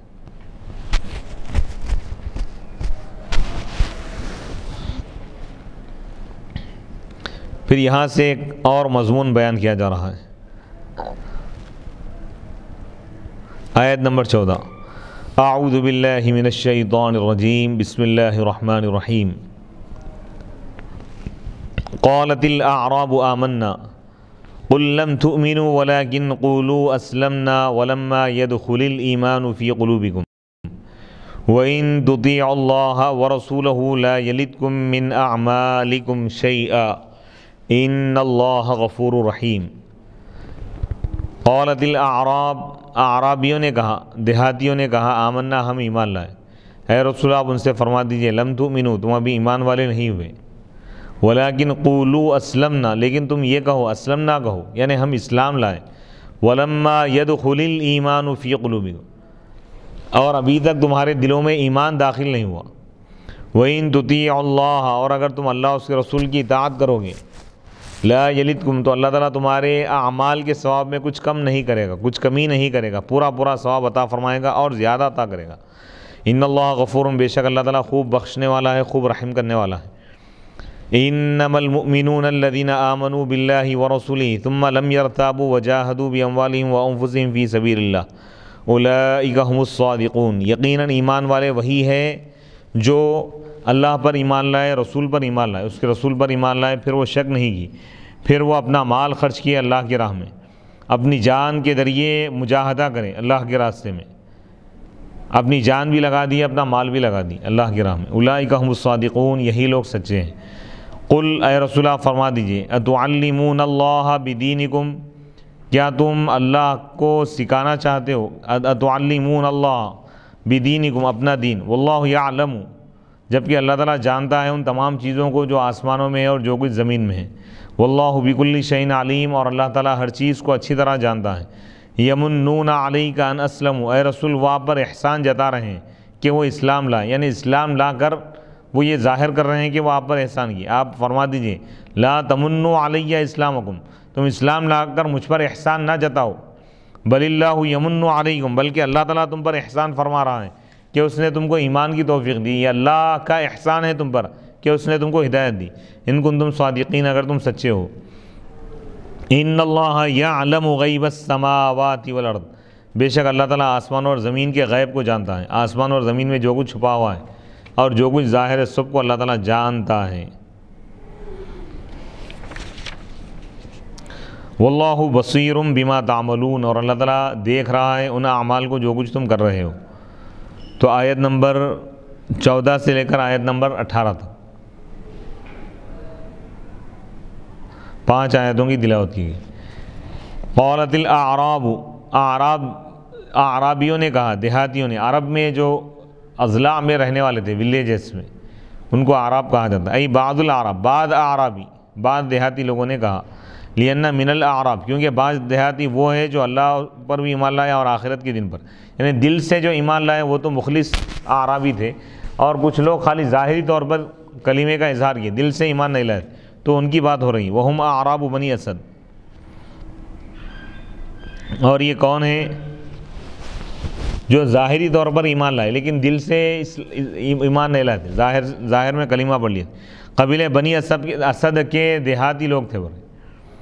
قدیموا المدینہ تھا، وہ مدینہ منورہ میں آئے، فی سنتین جدبہ، قحط سالی کے زمانے میں آئے۔ فاظہروا الشہادہ، گواہی کو ظاہر کی، یعنی اشہد ان لا الہ الا اللہ و اشہد ان محمد رسول اللہ پڑھے۔ یریدون الصدقہ، ان کی نیت کیا تھی؟ صدقات حاصل کرے۔ یمنون علیہ، اور وہ حضور پر احسان جتلانے لگے، کیا کہنے لگے؟ آمنا، ہم ایمان لائے، ہم ایمان لائے۔ ای ظاہرا و باطنا، ظاہر میں بھی ہم ایمان لائے، باطن میں بھی ایمان لائے۔ قل لہم، اے رسول اللہ، ان سے فرما دیجئے، یا محمد، اے محمد صلی اللہ علیہ وسلم، کہ اے اعرابیوں، تم لم تؤمنوا، تم ابھی تمہارے دلوں میں ایمان داخل نہیں ہوا، تم مومن نہیں ہوئے، تم دلوں سے نہیں مانے، ابھی دل سے ماننے کا نام ایمان ہے۔ ولیکن قولوا اسلمنا، لیکن تم یہ کہو اسلمنا، ہم اسلام لائے۔ فالایمان هو التصدیق والاسلام، ایمان کیا ہے؟ تصدیق کرنا، یعنی دل سے اللہ اس کے رسول کو ماننے کا نام، دل سے خدا کو ایک ماننے کا نام ایمان ہے، رسول کو، محمد عربی صلی اللہ علیہ وسلم کو اللہ کا آخری رسول ماننے کا نام ایمان ہے۔ اور اسلام کیا ہے؟ الدخول فی السلم، صلح میں داخل ہو جانا، والخروج، اور نکل جانا اس بات سے کہ وہ ایمان والوں سے جنگ کرنے والا بنے۔ ایمان والوں سے جنگ کرنے سے نکلنے کا نام، ایمان والوں کے ساتھ صلح کرنے کا نام اسلام ہے۔ باظہار شہادتین، شہادتین کو ظاہر کر کے۔ اللہ ترى، کیا تم یہ نہیں دیکھتے؟ اللہ تعالیٰ کیا فرما رہا ہے؟ ولما يدخل الایمان فی قلوبکم، جبکہ ابھی تمہارے دلوں میں ایمان داخل نہیں ہوا۔ تو اس آیت سے معلوم یہ ہوا کہ ایمان کا تعلق دل سے ہے۔ فاعلم، بس تم اچھی طرح جان لو کہ انا ما یکون من الاقرار باللسان من غیر مواطأۃ القلب فهو اسلام، تم یہ جان لو کہ جو اقرار زبان سے ہوتا ہے دل کی موافقت کے بغیر، دل نہیں مان رہا ہے، خالی زبان سے کہہ رہا ہے، کوئی شخص زبان سے کلمہ پڑھ رہا ہے، دل اس کے موافق نہیں ہے، دل سے اس بات کو نہیں مان رہا ہے، عقیدہ نہیں رکھ رہا ہے، تو بول رہے ہیں کہ یہ اسلام ہے۔ اور جس میں دل زبان کی موافقت کرے، دل بھی مان رہا ہے، زبان بھی اس کا اظہار کر رہی ہے، تو یہ ایمان ہے۔ برے وَهَذَا مِنْ حَيْثُ اللغة، یہ لغوی معنی ہے۔ برے ایمان اور اسلام میں لغت کا یہ فرق ہے۔ برے دل سے ماننے کا نام ایمان ہے، اور زبان سے ماننا، دل سے نہ مانتے ہوئے زبان سے اقرار کرنے کا نام، یہ اسلام ہے۔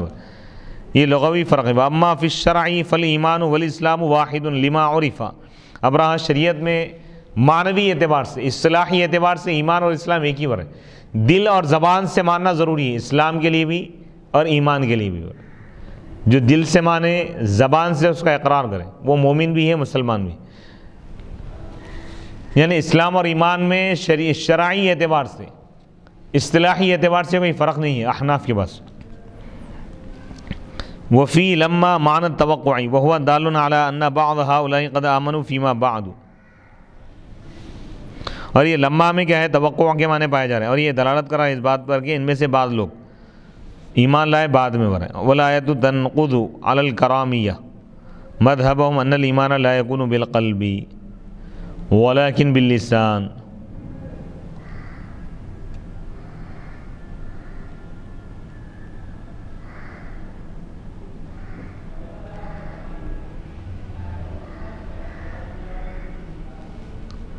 اور یہ آیت کرامیہ معتزلہ کا ایک فرقہ ہے، ان کا رد کر رہا ہے۔ ورنہ ان لوگوں کا کیا ہے عقیدہ؟ ان کا مذہب یہ ہے کہ ایمان دل سے نہیں ہوتا، ورنہ زبان سے ہوتا، یعنی ایمان کا اعتبار زبان سے بولتے ہیں، جبکہ حقیقت یہ ہے کہ ایمان کا تعلق، ایمان کا دار و مدار دل سے، دل سے ماننے کا نام ایمان ہے۔ فَإِن قُلْتَ، اگر تم یہ کہو گے مقتضى نظم الکلام، اس کلام کی ترتیب کا تقاضا یہ تھا کہ اس طرح کہا جانا چاہیے تھا۔ قل لا تقولوا آمنا، اے رسول اللہ ان سے فرما دیجئے کہ اے لوگو تم یہ مت کہو کہ ہم ایمان لائے، تم یہ کہو کہ اسلمنا، ہم اسلام لائے۔ او قل، یا آپ یہ فرما دیجئے لم تؤمنوا، تم ایمان والے نہیں ہوئے، ولیکن اسلمتم، لیکن تم اسلام لائے۔ قلت میں کہوں گا، صاحب کتاب جواب دے رہے ہیں کہ افاد هذا النظم تکذیب دعواہم اولا، کہ یہ نظم، یہ جو انداز ہے، یہ جو ترتیب ہے کلام الہی کی، یہ فائدہ دے رہی ہے اس بات کی کہ یہ جو اعرابی ایمان کا جو دعویٰ کر رہے تھے ان کے دعوے کو جھٹلانے کا فائدہ دے رہا ہے، یعنی ان کے دعوے کو جھوٹا قرار دے رہا ہے یہ کلام پہلے۔ پھر کہا گیا قل، اے رسول اللہ فرما دیجئے، لم تؤمنوا، تم ایمان نہیں لائے، مع ادب حسن، اچھے طریقے سے، فلم یقل کذبتم، یہ نہیں فرمایا اللہ تعالیٰ کہ تم جھوٹے ہو، تصریحاً کھلے طور پر، ووضع لم تؤمنوا، لم تؤمنوا جو نفی ہے اس کو رکھ دیا گیا ہے، یہ اس چیز کی نفی ہے جس کا وہ دعویٰ کی، جس کو ثابت کرنے کا وہ دعویٰ کیے تھے، یہ جو ہے یہ لم تؤمنوا اس کی نفی ہے، اس کو اس کی جگہ رکھ دیا گیا۔ واستغنی بقولی، لم تؤمنوا کی ضرورت نہیں ہے، عن ان یقال لا تقولوا آمنا کی ضرورت نہیں ہے، یہ مت کہو، تم یہ مت کہو کہ ہم ایمان لائے۔ لاستہجانی ان یخاطبوا بلفظ مؤداہ النہی عن القول بالایمان، یعنی اس بات کو ناپسند کیا گیا کہ ان کو مخاطب کیا جائے ایک ایسے لفظ سے جس کا ماحصل، جس کا خلاصہ یہ ہے، جس کا مطلب یہ نکل رہا ہے کہ ایمان کی بات کہنے سے روکنا ہے، یعنی تم یہ مت کہو کہ ہم ایمان لائے، ایسا نہیں کہا گیا۔ اللہ تعالیٰ یہ فرما رہا ہے کہ اے رسول آپ ان سے فرما دیجئے کہ لم تؤمنوا، ابھی تم ایمان والے نہیں ہوئے، ابھی تم ایمان کے درجے میں داخل نہیں ہوئے، ابھی تم اسلام کے درجے میں ہو۔ تو معلوم یہ ہوا کہ دین میں 3 درجات ہیں، اسلام، ایمان اور احسان۔ ابتدائی درجہ اسلام ہے، ولم یقل ولکن اسلمتم، اور اللہ تعالیٰ یہ بھی نہیں فرمایا کہ لیکن تم اسلام لا لیے، ولکن قولوا اسلمنا، لیکن تم یہ کہو کہ ہم اسلام لائے، لیکون خارجا، تاکہ یہ خارج ہو جائے، فخرج الزعم والدعوہ، تو یہ دعویٰ اور یہ دعویٰ ختم ہو گیا، خارج ہو گیا، کما کانا قولہم، جیسا کہ ان کا یہ قول تھا آمنا، اسی طرح۔ ولیکن اسلمتم لکان کالتسلیم والاعتداد بقولہم وہو غیر معتد بھی، اور اسی طرح اگر یہ کہا جاتا کہ ولیکن اسلمتم، اگر کہا جاتا لیکن تم اسلام لائے، اگر یہ بات کہی جاتی تو گویا کہ یہ ان کے دعوے کو، ان کی بات کو ماننے کی طرح ہے، جبکہ ان کے دعوے کو شمار نہیں کیا گیا۔ وَلَيْسَ قَوْلُهُ وَلَمَّا يَدْخُلِ الْإِيمَانُ فِي قُلُوبِكُمْ تَقْرِيرًا لِمَعْنَى قَوْلِهِ لَمْ تُؤْمِنُوا، اور یہ وَلَمَّا يَدْخُلِ الْإِيمَانُ، اور ابھی تک تمہارے دلوں میں ایمان داخل نہیں ہوا، یہ تکرار نہیں ہے لم تؤمنوا کی۔ پہلے اللہ تعالیٰ فرما دیا کہ اے رسول اللہ ان سے فرما دیجئے کہ تم ایمان نہیں لائے، کہ فَإِنَّ فَائِدَةَ قَوْلِهِ، کیونکہ اس قول کی، اللہ تعالیٰ کے اس قول کا یہ فائدہ ہے، لم تؤمنوا، یہ اس میں کیا بتا رہے ہیں؟ تکذیب لدعواہم، ان کے دعوے کو جھٹلا دے رہے ہیں ان عربیوں کی۔ وقول، اور اللہ تعالیٰ کا یہ قول ولما يدخل الایمان فی قلوبکم، توقیت، یہ وقت کو بتانا ہے، لما، اس چیز کے لیے وقت کو مقرر کرنا ہے جس کا ان کو حکم دیا گیا ہے، ان یقولوا، کہ وہ اس کو کہے، یعنی آمنا کب بولنا ہے؟ ایمان دل میں داخل ہونے کے بعد، ابھی تمہارے دل میں ایمان داخل نہیں ہوا، یعنی ابھی آمنا کہنے کے تم مقام پر فائز نہیں ہوئے، بھی پہلے اسلمنا کہو، جب ایمان تمہارے دلوں میں داخل ہو جائے تو آمنا کہو۔ کأنہ قیل، گویا کہ کہا گیا ولیکن قولوا، لیکن تم یہ کہو اسلمنا، ہم اسلام لائے، حین لم تثبت مواطأۃ قلوبکم، جب تمہارے دلوں کی موافقت زبانوں کے ساتھ نہ ہوئی، یعنی تمہارا دل زبان کے موافق اگر نہیں ہوا ہے تو تم خالی اسلمنا کہو۔ وَإِن تُطِيعُوا اللَّهَ، اور اگر تم اللہ اس کے رسول کی اطاعت کرو گے باطن میں بھی، نفاق کو چھوڑ کر، تو وہ تمہارے عمل میں کمی نہیں کرے گا، تمہارے نیکیوں کے ثواب میں۔ ان اللہ غفور، بے شک اللہ تعالیٰ خوب بخشنے والا ہے گناہوں کو چھپا کر، رحیم، خوب رحم کرنے والا ہے توبہ کی توفیق دے کر۔ پھر اللہ تعالیٰ مومن مخلص ایمان والے کون ہیں، ان کے اوصاف کو اللہ تعالیٰ بیان ہے۔ آیت نمبر انشاءاللہ 15 سے ہم اگلی نشست میں اس کی تفصیل اور تفسیر بیان کریں۔